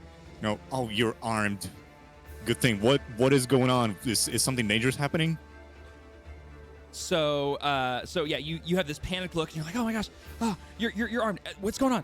And the guy goes, what are you? Are you following us? What are you doing? And he has his sword out. And he's kind of looking. He's kind of like squinting, looking you up and down, and he's trying to figure out what's going on. He doesn't approach you any further, and he doesn't look like he's going to try to stab you or anything. He looks very like, what's going on? So you said this alley was heading north, right? Yes, the alley is headed north, and it's just dumped out onto a street. Yeah, terrific. Yeah, and this only one low hood has has you in his sights right now. Well, I was going home and to where I stay, and then I saw you guys running, kind of, really like running, and so I thought something was happening. I also had to run. I don't know. Sort of the adjective, if I'm running, you should be running too, kind of deal. Yeah, that's funny. And he just kind of raises an eyebrow and he kind of looks over your shoulder and says, "No, we ain't running from someone, chasing someone. You seen any nefarious people around here?" I mean, I'm not gonna lie. Everyone looks nefarious. It's nighttime and everyone's kind of scurrying everywhere. I mean, not to imply anything, you guys kind of too. So not really. Nah, you seen someone running with something that ain't theirs. And then as he says this, when he looks, he says, "Oi, get back over here and help us." And he kind of looks over his shoulder, looks you up and down, recognizes that you weren't the one that was running because they did see the glowing hair, and is, "You see something, let us know. Stay out of trouble, you." And turns on and runs off out into the street with the group. And as he turns around and runs away, Merrick immediately I immediately dropped the facade. And the group splits up, and all four of them you see scatter on the street and disappear into different alleyways and areas and stuff. So as this is happening, Merrick, you've successfully duped them, and they scatter off. Now we go back over to Dax. So Dax, you are struggling to pull yourself up. Go ahead and roll me one more strength check for me. Oh boy. Oh, that's right. I have to roll another d20 because it's still not working. To be honest, it's good that you had that 2-turn lead on them because they would have basically spotted you at this point. So you, Dax is escaping by the skin of her teeth. I love it. Beautiful. So you muster that strength, and your feet, you feel them catch, and you're able to push yourself up with your feet, pull yourself over the edge, and just as you kind of crest over the top and land, you hear the group spill out onto the street below, and they're all glancing around. And you're up on the rooftop. You're about 2 stories up, and the rooftop that you're on is flat. It is not an arched roof. It's like some sort of not like a, how do I describe this? It's not like a patio or a deck. It's kind of more of like this particular building had this flat roof portion. There's clearly some sort of like hatch or something off to the side, but it's almost like this was built in some sort of, for something, and you just don't know what it is. It's just some sort of flat rooftop. But you're up there, you're laying on your back, and you hear the rest of them kind of spill out onto the street below. And you hear down below, "Oi, where'd she go? Where's she?" And you see kind of like, you hear them kind of spreading out slowly. There's only 4 of them. But they're kind of spreading out slowly, and you hear the pitter-patter of their feet kind of spreading out and kind of this, like different spots around the street as they're spreading out in the street and they're looking around. What do you do? So she's just basically gonna lie flat down. I am one with the roof, and the roof is with me. I'm one with the roof, and the roof is with me. Yeah, pretty much. But before she does, her overcoat or jacket, whatever you want to call it, has a hood, so she's gonna put it up to try and hide her glowing hair. Nice. And then she's gonna roll over and bury her face into the, okay. Or not bury her face, but press her face against the roof so that you can't see the glowing hair, and she's just gonna lay there flat, hoping that they don't see her. Okay. Roll me one more stealth check. This one 100% with advantage. Also, I need that advantage. Oof. I'm going to give a quick shout out real quick to the entire other group. During the course of this chase, because this is obviously one big fell thing, I want to let you guys know first. You gotta be kidding me! Oh my gosh. So, real quick before I get to that, thank you guys for being patient in the other half of the group. You guys, during this time, have just kind of been making your way towards the Lucky Tankard. Obviously, it's not a very long walk, but this is happening during the course of your guys' walk. We'll get to you guys as soon as I can, I promise. Thank you for your patience. Jumping back over real quick. So Dax, you shove your face down, and you feel like you've gotten all of the glow gone, that you're able to just kind of maintain that. And you don't feel like anyone can see you because obviously you're higher than everybody else. And you hear over the edge the sound of everybody, and you hear the sound of people right basically beneath where you were. And you hear the sound of, "That's odd." And you hear this sound beneath you, and essentially what's happening, and Dax can't see this, but one of the low hood thugs sees where you had hoisted yourself up. One of the poles is slightly kind of like bent a little bit. Not a lot, not like you would have fallen or anything, but he just sees it and it catches his eye. Kind of weird. He looks up a little bit, and he sees what looks to him like some sort of scuff or something on the side of the building, and he's looking up in your general direction. He's, "Oi, what do you think made that? Thinks he's on the roof?" I don't know. Maybe? Oh, seems pretty difficult. I don't think I can do that. And you hear him kind of talking back and forth to each other down on the street. So you know they're on to you. Like, they haven't seen you yet. I'm not going to, like, screw you because you did pretty good. But you recognize, you kind of think, this hiding spot's not going to last. And so we're going to go ahead and leave that. The mob had their turn, kind of, they've come out in the street. They're kind of investigating you. You hear at least two of them kind of approaching the spot where you just climbed up. Merrick, so you have successfully duped the group. They have spread out, all four of them, onto the street. You're still in the alley, so you can't see where they went. What do you do now?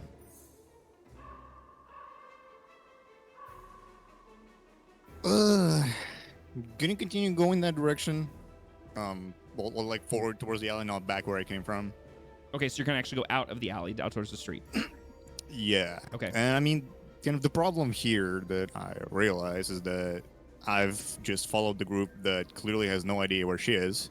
Mm-hmm. So, kind of, because I didn't follow before, I have no idea where she is. So the best I can do is I'm probably gonna stand here with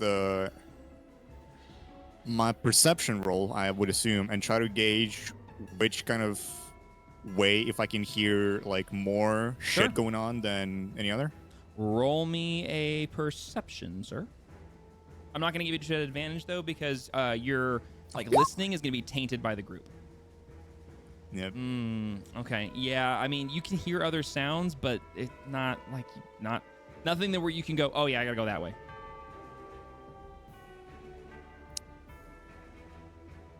So at that, which ways does it split from here? Is it like a street or?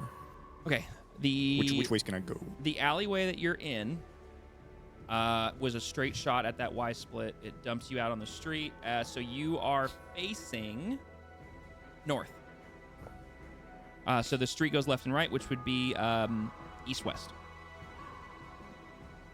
If I have my directions in my head correct. Because, again, I'm doing this all from, inside my head, so I'm trying to keep everything straight. I think, at this point, I'm going to go east. Okay, so you're going to make a not right, run, kind of slowly, still trying to pay attention. So, if I hear, clangs of swords, if, something clearly loud's going on, so that I'm going to pay attention, so I'm not going to be, running or being loud myself. Okay, so go ahead and roll me a stealth to see if you can sneak out behind the group. Oh, boy. Okay. So you kind of come out onto the street, you kind of glance around, you decide you're going to go right, which is east. And so you kind of hug the wall and you start kind of trying to side skirt the wall and kind of keep them in visual distance, essentially. I'm going to keep my eye on you, but I'm trying to move away. And because you're not focusing on which direction you're going, you trip over a small pail and knock it over and just makes a small bit of noise. Shoot. And then you look down at the pail, look back up, and you notice another one of the low hoods is looking in your direction, but it's the same one that had looked at you before and just kind of looks at you curiously and just kind of keeps his eye on you. He doesn't approach you. He's like, what are you doing?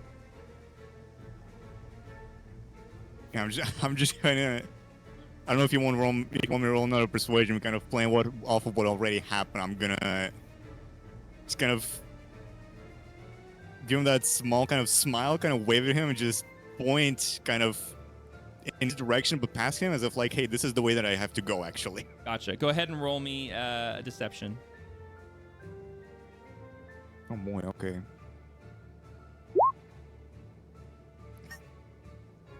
There you go. Yeah, and he just kind of shrugs and shakes his head and turns around and and you see him disappear down an alley that's going north. As you now go, oh, okay, and you carry on to the right, which is your east, to the east, which is your right. So that being said, we're going to take a quick pause here with you guys. So you are headed, to fill everybody in, I'm going to do this real quick to bring us back down. So, Merrick, you are headed east on a street while the low hoods push north into some alleys. Dax, you guys don't know where you are in relation to each other. I think I do because I'm trying to, but you guys don't know where you are in relation to each other. Dax, you're currently on a 2-story roof, face down with your hood over your head, trying to hide, and you recognize the low hoods are pulling up next to you on the ground below, seemingly interested in the fact they think you're on the roof. They're not 100% sure. While this is happening, we're going to zip over real quick to the other group, and you guys at this point have been following Spitwick towards the Lucky Tankard. The Lucky Tankard is not very far away. You guys are walking that way. Is there anything that you as a group either want to discuss, do, or otherwise figure out before you get to the Lucky Tankard as you're following behind Spitwick? And then because I'm trying to keep everything kind of like time sequenced as much as I can here. I wasn't expecting a foot chase, so, figuring this out as we go.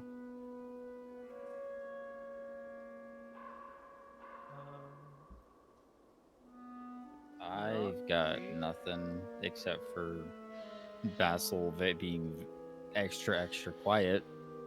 Okay. Comparatively. Okay. Yeah, Keeg is. Oh, go ahead. I did whisper something to Athwin in Roll20. I don't know if you saw it. I did. Okay. Oh, my voice. Oh, poor dragon. I'm gonna say the only thing Athwin's doing. Does the bag have like the flappy lid that pulls over, or is it like a open type bag? The drawstring. So what she's gonna do is she's gonna just like the only thing you see is the top of her head and her eyes, just staring at Spitwick, watching his every move while she's in the bag. He doesn't give off any indicators that he's anything other than normal old Spitwick. Like, he's not looking shady or like fidgety. He's not looking like over his shoulder at you guys. He's just trotting towards Lucky Tankard. She's a suspicious burb. That is fair. Grigor, do you have anything that you want to do while you're having this walk, or are you just still upset you lost a dagger? Yeah, he's still brooding over his lost dagger. Okay. So yeah, you guys are walking along the street, the waterfront, and again, there's not really anybody out here. You hear the ships kind of rocking back and forth in the harbor. You kind of hear the sound of wood creaking against water. You hear the occasional distant sound, or like you see a scurry of a cat darting from one alley to the other. But it's a seemingly peaceful but quiet and slightly mysterious evening, just because it's nighttime on the waterfront, and you just dealt with this big situation, and now you've been robbed by this mysterious presence in a cloud of smoke. And you're getting close to the Lucky Tankard. You can tell, you kind of start to recognize where you're at, and you kind of see it in the distance, and you can see the soft glow of firelight coming from inside out as it spills out onto the cobblestone in front of you. And as you start to arrive, you realize the other two aren't here yet. You don't see them waiting out front. You don't see them waiting inside. Spitwick just wanders inside and plops down at a table and just kind of is sitting there. And you see his furrowed brow. He's kind of deep in thought, and he's just kind of thinking and trying to figure out what's going on. But your two companions aren't here yet.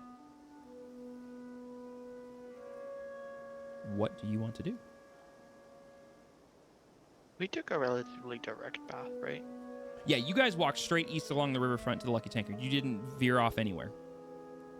So it makes sense that given the other party took a slightly touristy route.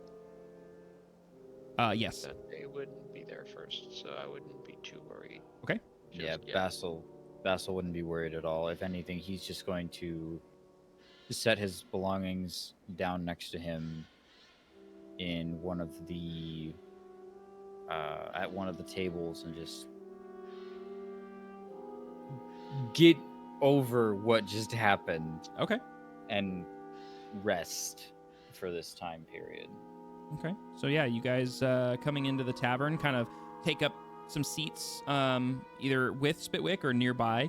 The tavern's mostly empty at this point. It's very, very late, so all the patrons that would normally be there in the evening drinking and having merriment are probably gone at this point. There's a few people still there. You see like a couple of gentlemen in the back corner, probably some fishermen or something, that are just kind of either starting their day or finishing the day. You're not quite sure, but they're in the back just kind of quietly talking to each other. They don't seem suspicious in any way. They're just sort of chit-chatting. The barkeep is there behind the bar, cleaning some tankards. He kind of gives you a nod as you walk in, obviously recognizing you from previous encounters. And there's one drunkard who's passed the F out at one of the tables. Like, he's got a tankard in his hand, halfway over, It's seemingly empty. His other arm is slunk down to his side. He's got his face on the table, and you just hear him snoring and sawing logs. The dude is out, and he's just left there, just completely drunk.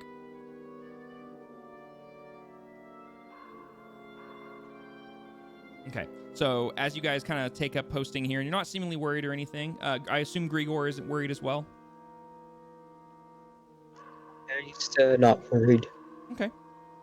All right, so then as you guys are, plopping yourselves there, we're going to zip back over, and so we're back over in the alley. Dax, you are still on the rooftop, and you can hear the low hoods below you very suspicious and starting to kind of discussing amongst themselves how they're going to get up and check the rooftop. What do you do? Is there anywhere for Dax to go from the roof? Sure. So if you roll me a perception check real quick. Oh, that's... oh, God. And because you are not currently running for your life, you have a second to think, and you have dark vision. I'm going to give you advantage. Oh, look at that. I'm glad I gave you advantage. There we go. So as you roll over and you kind of glance around, you're like, all right, well, there's nothing above me. I'm clearly on a roof. And you look over, you see there's a wooden hatch off to your left that seemingly goes down into the building. But obviously you have no way of knowing if it's locked or otherwise battened. You obviously could jump over the edge back down onto the street. You kind of leaned your head up and looked directly in front of you, and you recognize that there's an angled roof that continues down. Like all these rooftops, kind of like Assassin's Creed style, kind of connect to each other or have a very small gap of an alleyway. So you presume, based on the fact, well, I could run up on that roof and just keep moving essentially south along the rooftops. I think it's, hold on, I have to think. Yeah, be south along the rooftops. Basically those are your options. You basically run along the rooftops. You can check this hatch off to your side. You can try to drop back down. Or if you want, you do notice that there is like some chimney-like structures that are coming out of some of the building off to your left, because it is a very like a very steep incline of a roof that would be very difficult to climb. But if you wanted to try, you could try to get up behind these chimney-like brick structures and see if you could hide behind them. Those are basically the options you see at a quick glance. Are the roofs like a type of roof where if you was to go from one to the other, it would make a lot of noise? These are so these roofs are made of what are they called? It's like the shingles. What? Shingles? Yeah, it's like those curved clay shingles. It's kind of that style material. So you could run on them, but they're gonna make a noise, and presumably if you land on them, they may break, which would make more noise. So it'd be kind of a combination of being stealthy and swift, but also kind of decisive in your movements, which you could pretty easily do considering the fact that you have dark vision and can see what's in front of you. If you didn't, it'd be a lot more difficult. But the roof that's basically at your feet that's going southward is much shallower, and you could very easily run up it. But you'd probably silhouette yourself and be visible to the street below, depending on if you went right or left of the crest of the rooftop. And then the one to your left that's behind the hatch is much steeper, and you would probably have a very difficult time climbing up that. And then also some of these rooftops will be made of of other materials such as wood. There may be some that are straw. Like you don't know what every rooftop is going to hold for you. That is exactly what I'm thinking about, Tyrope. Thank you. I'm gonna try the hatch to see if it's unlocked. Okay. Go. So you roll on your back. You roll over and you just kind of do this quick roll. And you, in one roll, you're basically right at the hatch, and you reach down with your arm, and it's locked somehow. But you can also tell it's just a simple wooden hatch with a wooden handle. And here's my question: when you get over to the hatch, what do you? Before I say this is what you do, what do you do? Do you push? Do you pull? Do you slide? What do you do? I'm gonna pull. Okay, yeah. Like well, not necessarily pull because you would have to stand up, but like try and lift it one of the edges. Okay. To see if she can lift it up. Okay, yeah. It doesn't really move. Like it is resistant.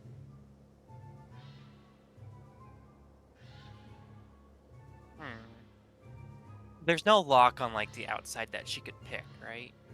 It's just a handle. Okay. What were the other options? That goes south on the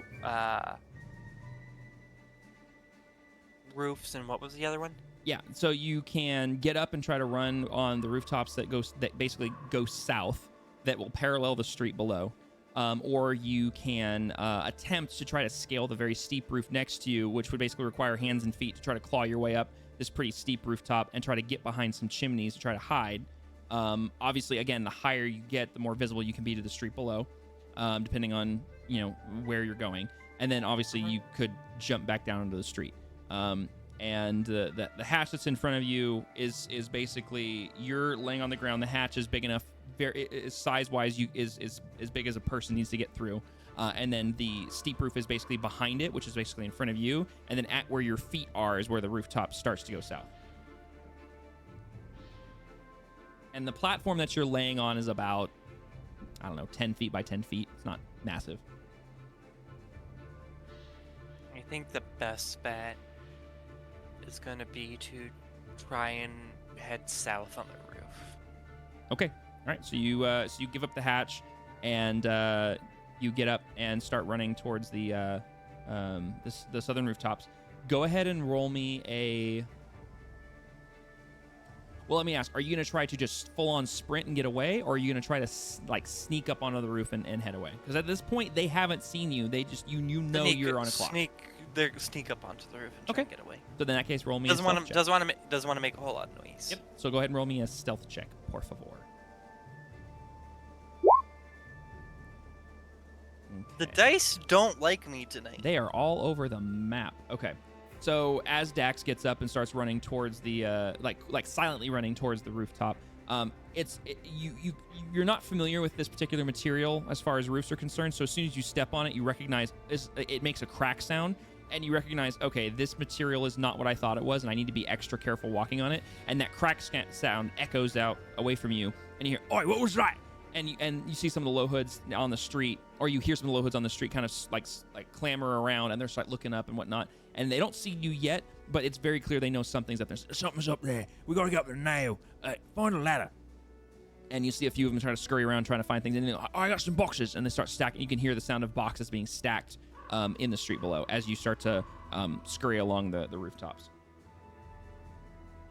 And I'd say that if you're moving stealthy, you're not moving very fast, so you would probably make it about 15 feet down the rooftops, and you basically be halfway through the rooftop that you're on. Is about halfway from end to end, basically.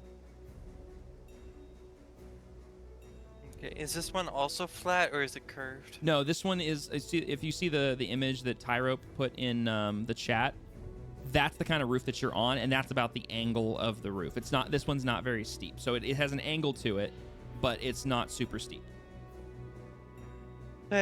Dax, if she wanted to. So one side you said is facing the main road. What's the other side facing?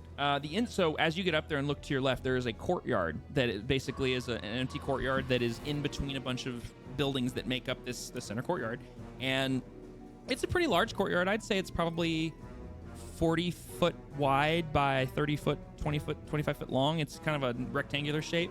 And you notice there's like some crates. You notice that there's some barrels, some stacked goods. Like, it's just kind of like a catch-all point for the back of these houses. It's not very dirty, but it's also not very like nice. It's not like an entertaining space. It's just kind of a catch-all point. Would Dax be able to see if there's any way for the low hoods to get into that courtyard? If you a quick glance, it doesn't look like it, but you're on top of a roof, so you can't really see much. If you wanted to stop and survey the area a little more, the perception check, you could. Or you could obviously drop down and just look and see. Good. I don't know because of how steep it is. Would Dax be able to lay down on the side that's not facing the street?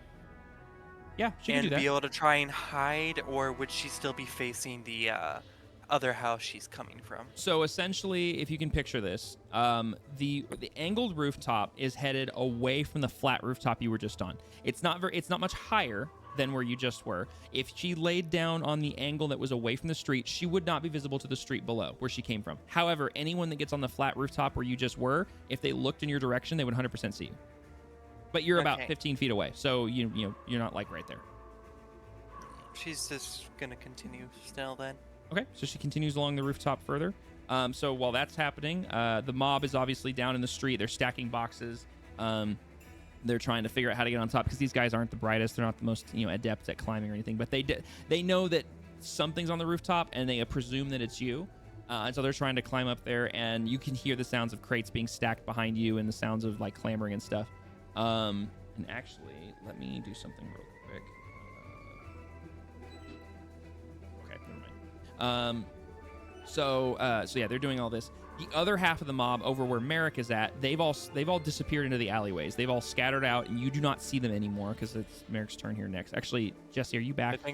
No, Merrick's. I think he's still. Okay, so we'll have to wait for him for a second. We'll just take this for a second then. We'll pause, and I'm gonna go over to the other group real quick. So the group that's in the Lucky Tankard, you guys are hanging out, and again, there's nobody coming in, there's nobody going out. But at this point, you're starting to think, oh, wait a minute. We left at about the same point. We went straight here, sure, and they didn't. But should it really been that long? Should we be like all of you start to have this kind of collective thought together of like, this feels like it's been a little long.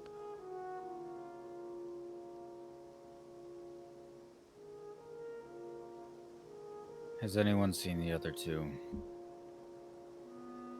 The first words that Basil has said this entire time. Not since we split.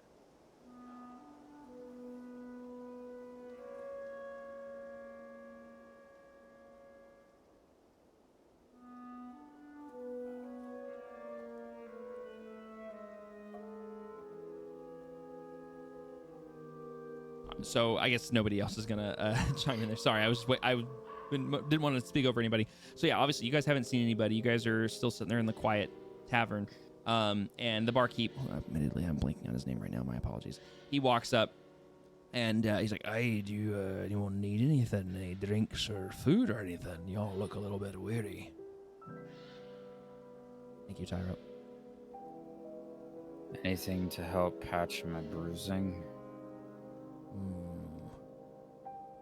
Yeah, I'm afraid I don't have any in for that. In my experience, the best cure for a bruise is a pint, but that's just me. And give me 3. You got it, mate. And he turns around and walks back behind the bar and very adeptly grips 3 tankards with one hand, and you see him kind of rotate them underneath a big keg of ale as he's letting it into the tankards.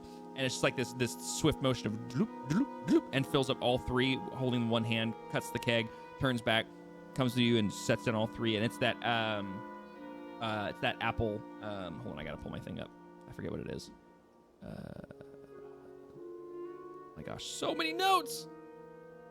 The good stuff. I didn't take notes of that either, but I remember. Yay! It is the hill cider. That's what it was. The apple cider, basically. It's that sweet cider made from hillside apples. And so he pours that down and says, "Those 3 are in the house. You look a little bit under the weather." And he kind of gives you a wink, and then he turns to the rest of the group.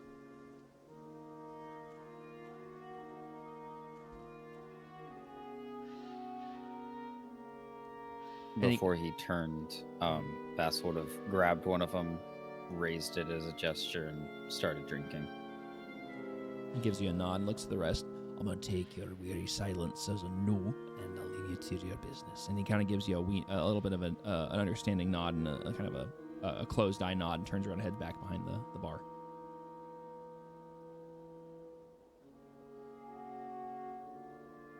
So at this point, we'll go ahead and cut back over to the other 2.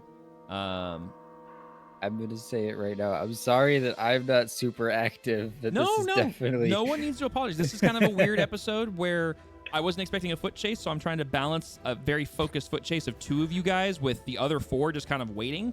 I completely understand, and I understand that Shadow's not feeling great, Jesse's not feeling great, Dragon's not feeling great, so we're good. No one needs to complain or whine or feel bad or anything. I'm here for all of you guys. I totally get it. We do not need anyone dying tonight. No dying. I hope you guys are feeling okay. That's my main thing. No apologies needed, peoples. Yeah, imagination. Okay, so we're back over to the group. Did I say no one needs to complain or whine? I meant apologize. Wow, oh my gosh, I need help.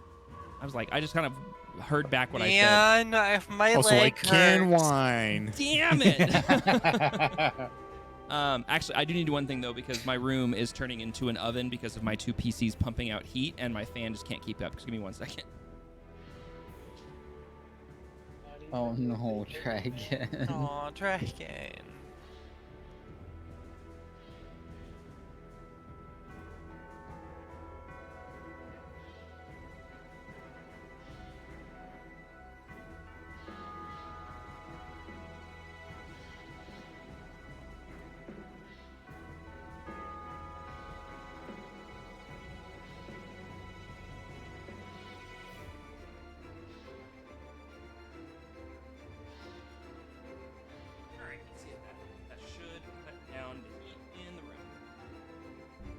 Okay, so as we go back to the other group, Dax, you're making your way across the roof.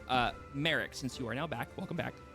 You are standing in the street and you have lost sight of all 4 of the low hoods that have vanished into the different alleys and streets around you, searching presumably for Dax. You are now moving eastward along this cobblestone street, and it's empty. There's no one around.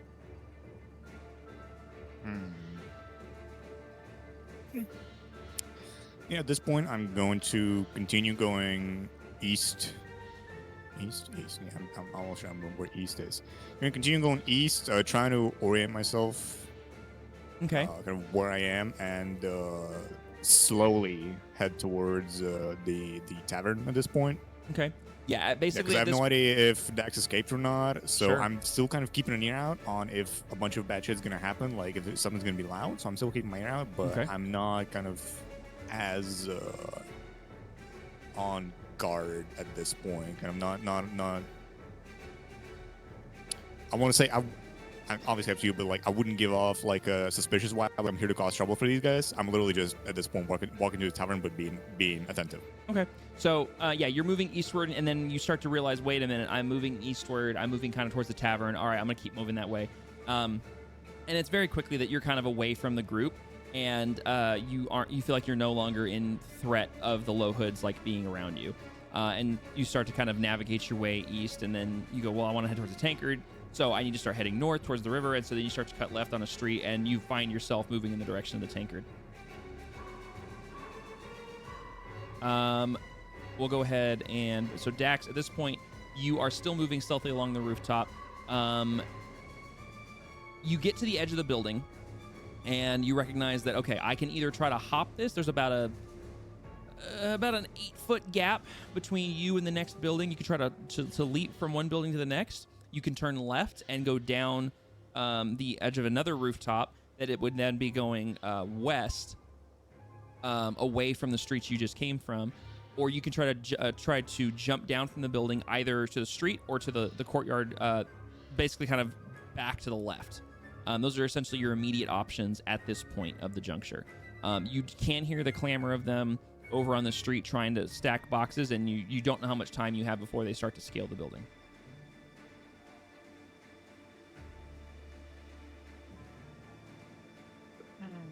What street, like, if Dax was to jump down onto the street, like, would it be the same street they're on, a different street? Would she... So, if she goes to the right and jumps down, yes. If she goes directly in front of her at the edge of the building, it's an alleyway that is not visual to where everybody is on the street. It's an alleyway that is going east-west off of the road to your right where the low hoods are. Okay. Yeah. So she's gonna jump down into the alleyway. Okay. Go ahead and roll me either athletics or acrobatics, your choice.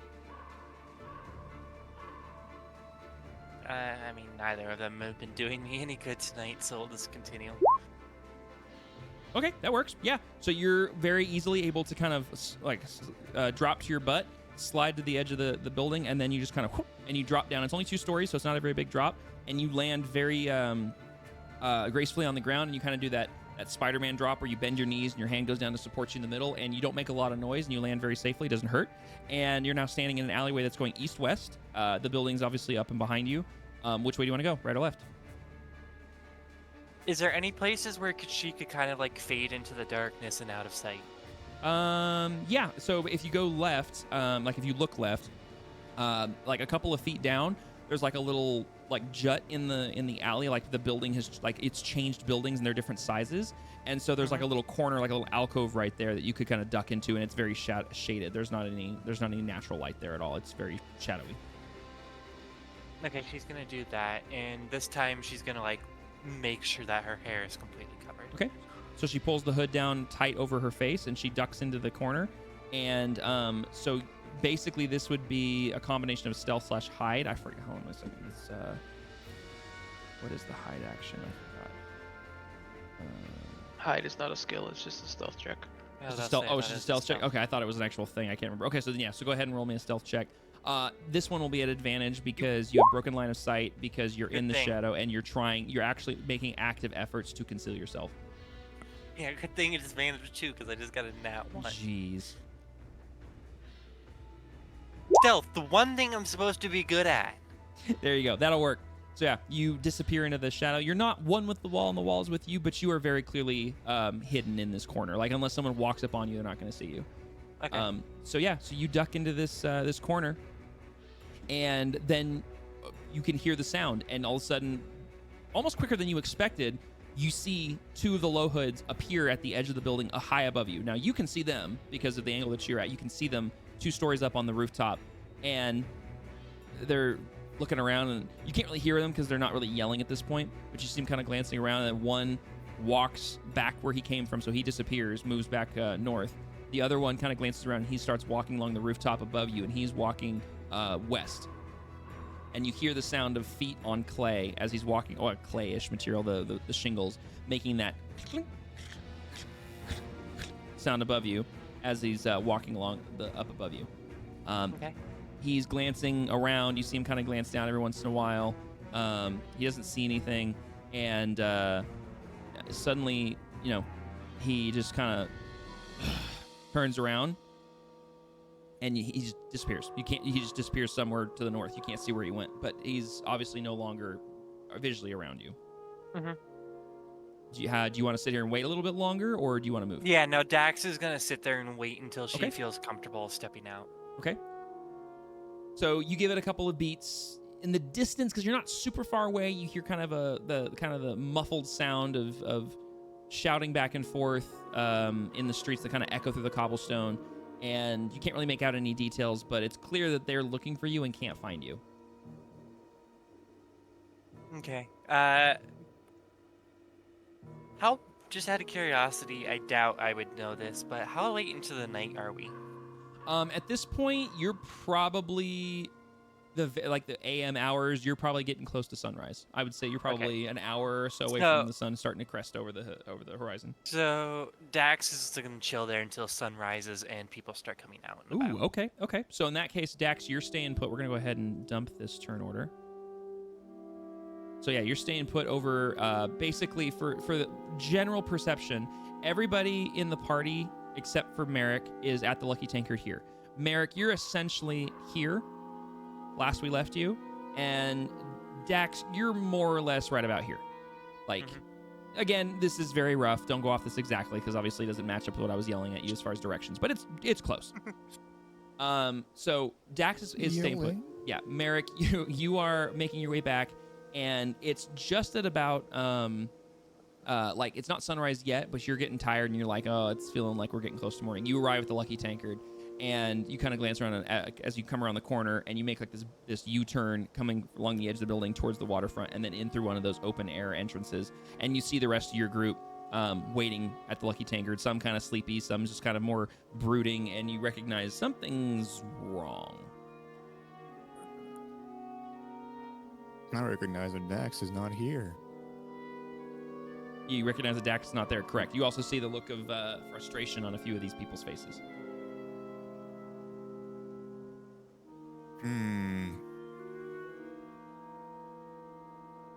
I see we're not the only ones who run into trouble.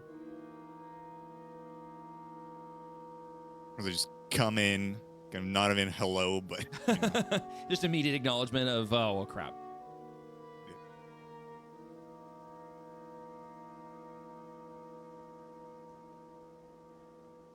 anyone got any comments for Merrick?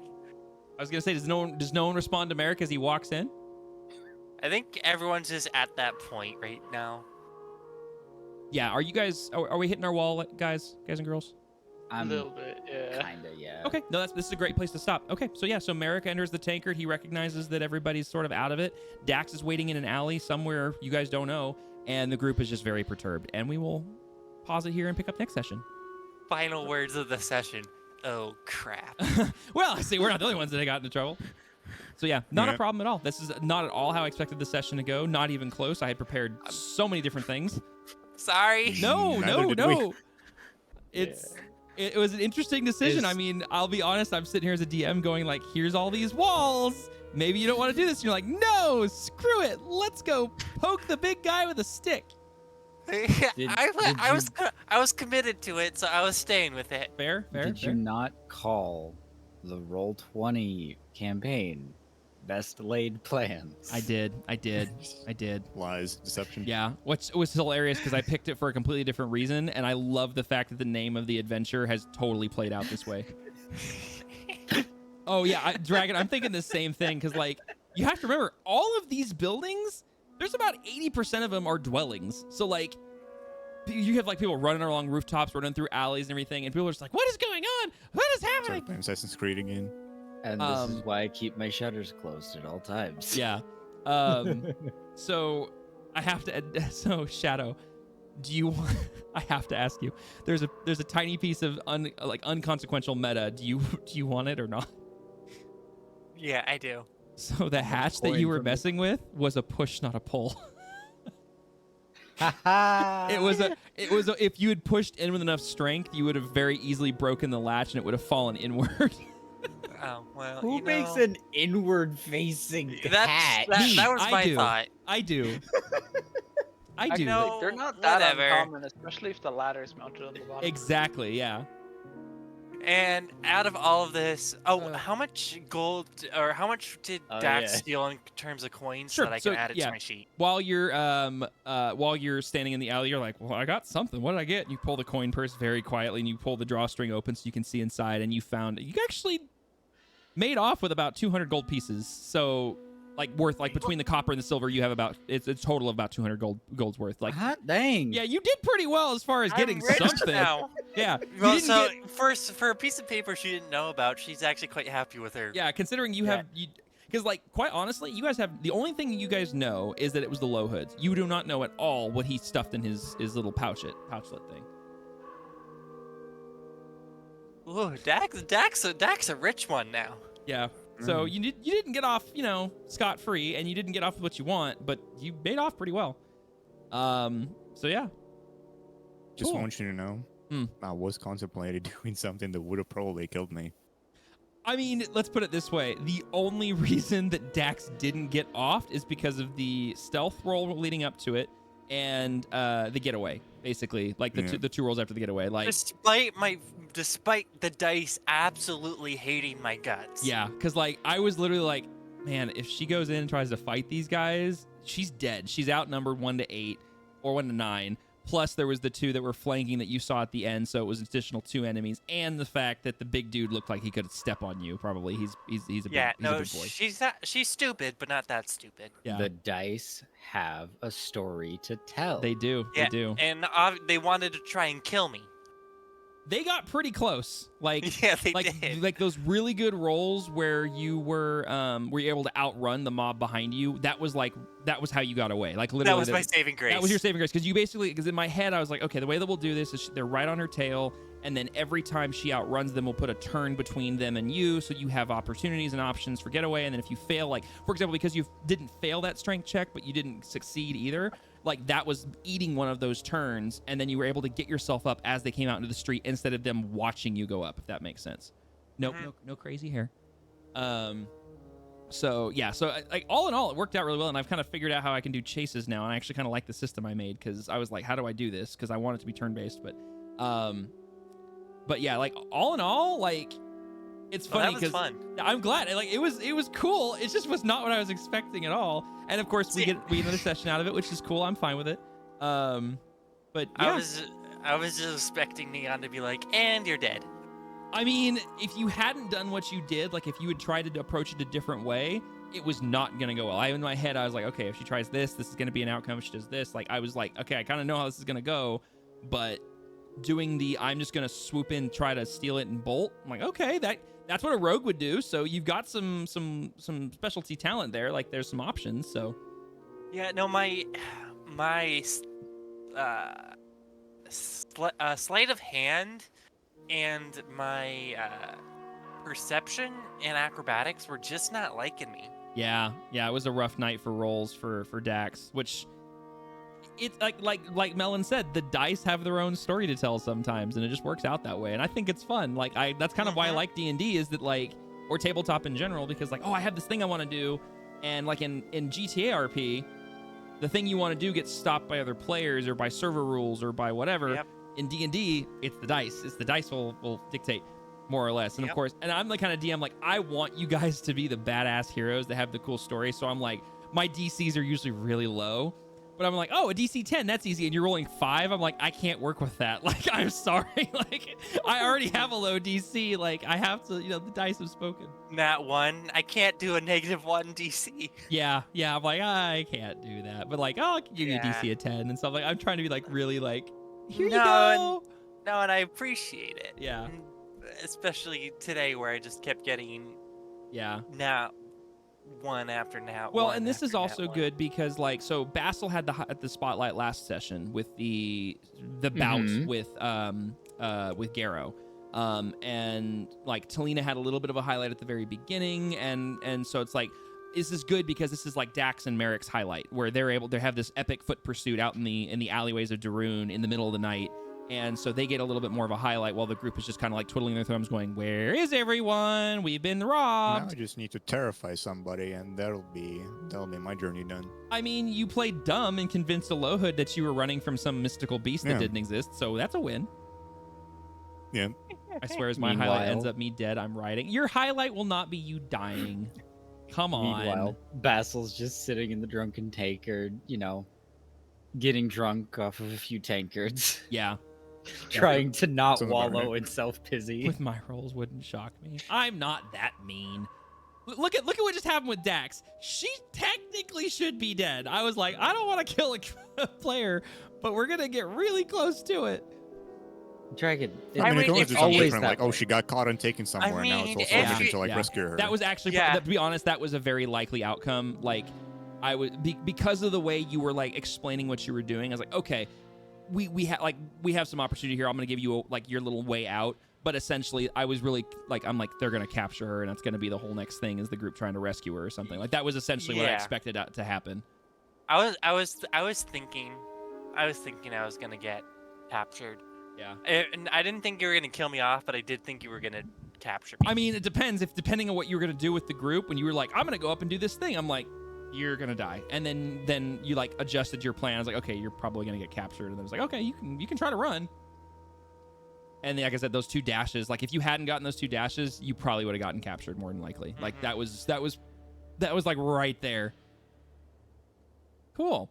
Well, again, thank you guys. I know it was a very short session in comparison to previous sessions, but like I said, we started a little late and people are not feeling too great today, so I don't want to push it. I want people to obviously enjoy themselves. Oh, wait. Who are we sending you to? Who we raiding? Edenajar. Tyrope used his points to guide the raid. Cool. All right, so I'll get that plugged in here in a second. And they're playing a game called Dragonborn, which is cool. So, all right. Well, thank you guys very much for playing. I obviously love playing with you guys. Thank you for being flexible this evening. Obviously, I know we started a little late. We started a little later than we normally do, and then we started a little late because Shadow had to be a few minutes late. I think I'll be able to be much better scheduling the next session because I'm done with some of the things I needed to do. However, reminder for everybody, my wedding is in 22 days. So I will not be able to play in 2 Fridays. Next Friday, we should be good. We should be able to play next Friday. If you guys are up, I'm up. Yeah. And maybe we can start at 6 instead of 8, and we'll be able to more playtime in, and we'll be able to push further along in the story. We'll figure that out here in chat today and tomorrow. And then after that, we're basically going to be on a break for as long as I need for wedding and honeymoon and getting things situated. So we'll just see how it goes. I know that you guys are obviously patient and flexible, which is appreciated, but we will just figure it out. So, but yeah, chat, thank you for watching. I will have the VOD up on Twitch. I can probably do it tonight. It's kind of early. And then YouTube will be tomorrow just because it takes forever to process. So, thank you guys very much for watching, and we'll see you guys next chapter, chapter 6, which I don't have a title for yet because I usually come up with them last minute. That's what I do. So, thank you guys, and we will see you guys next session. Bye, everybody. Bye, chat. Bye. Goodbye. Bye.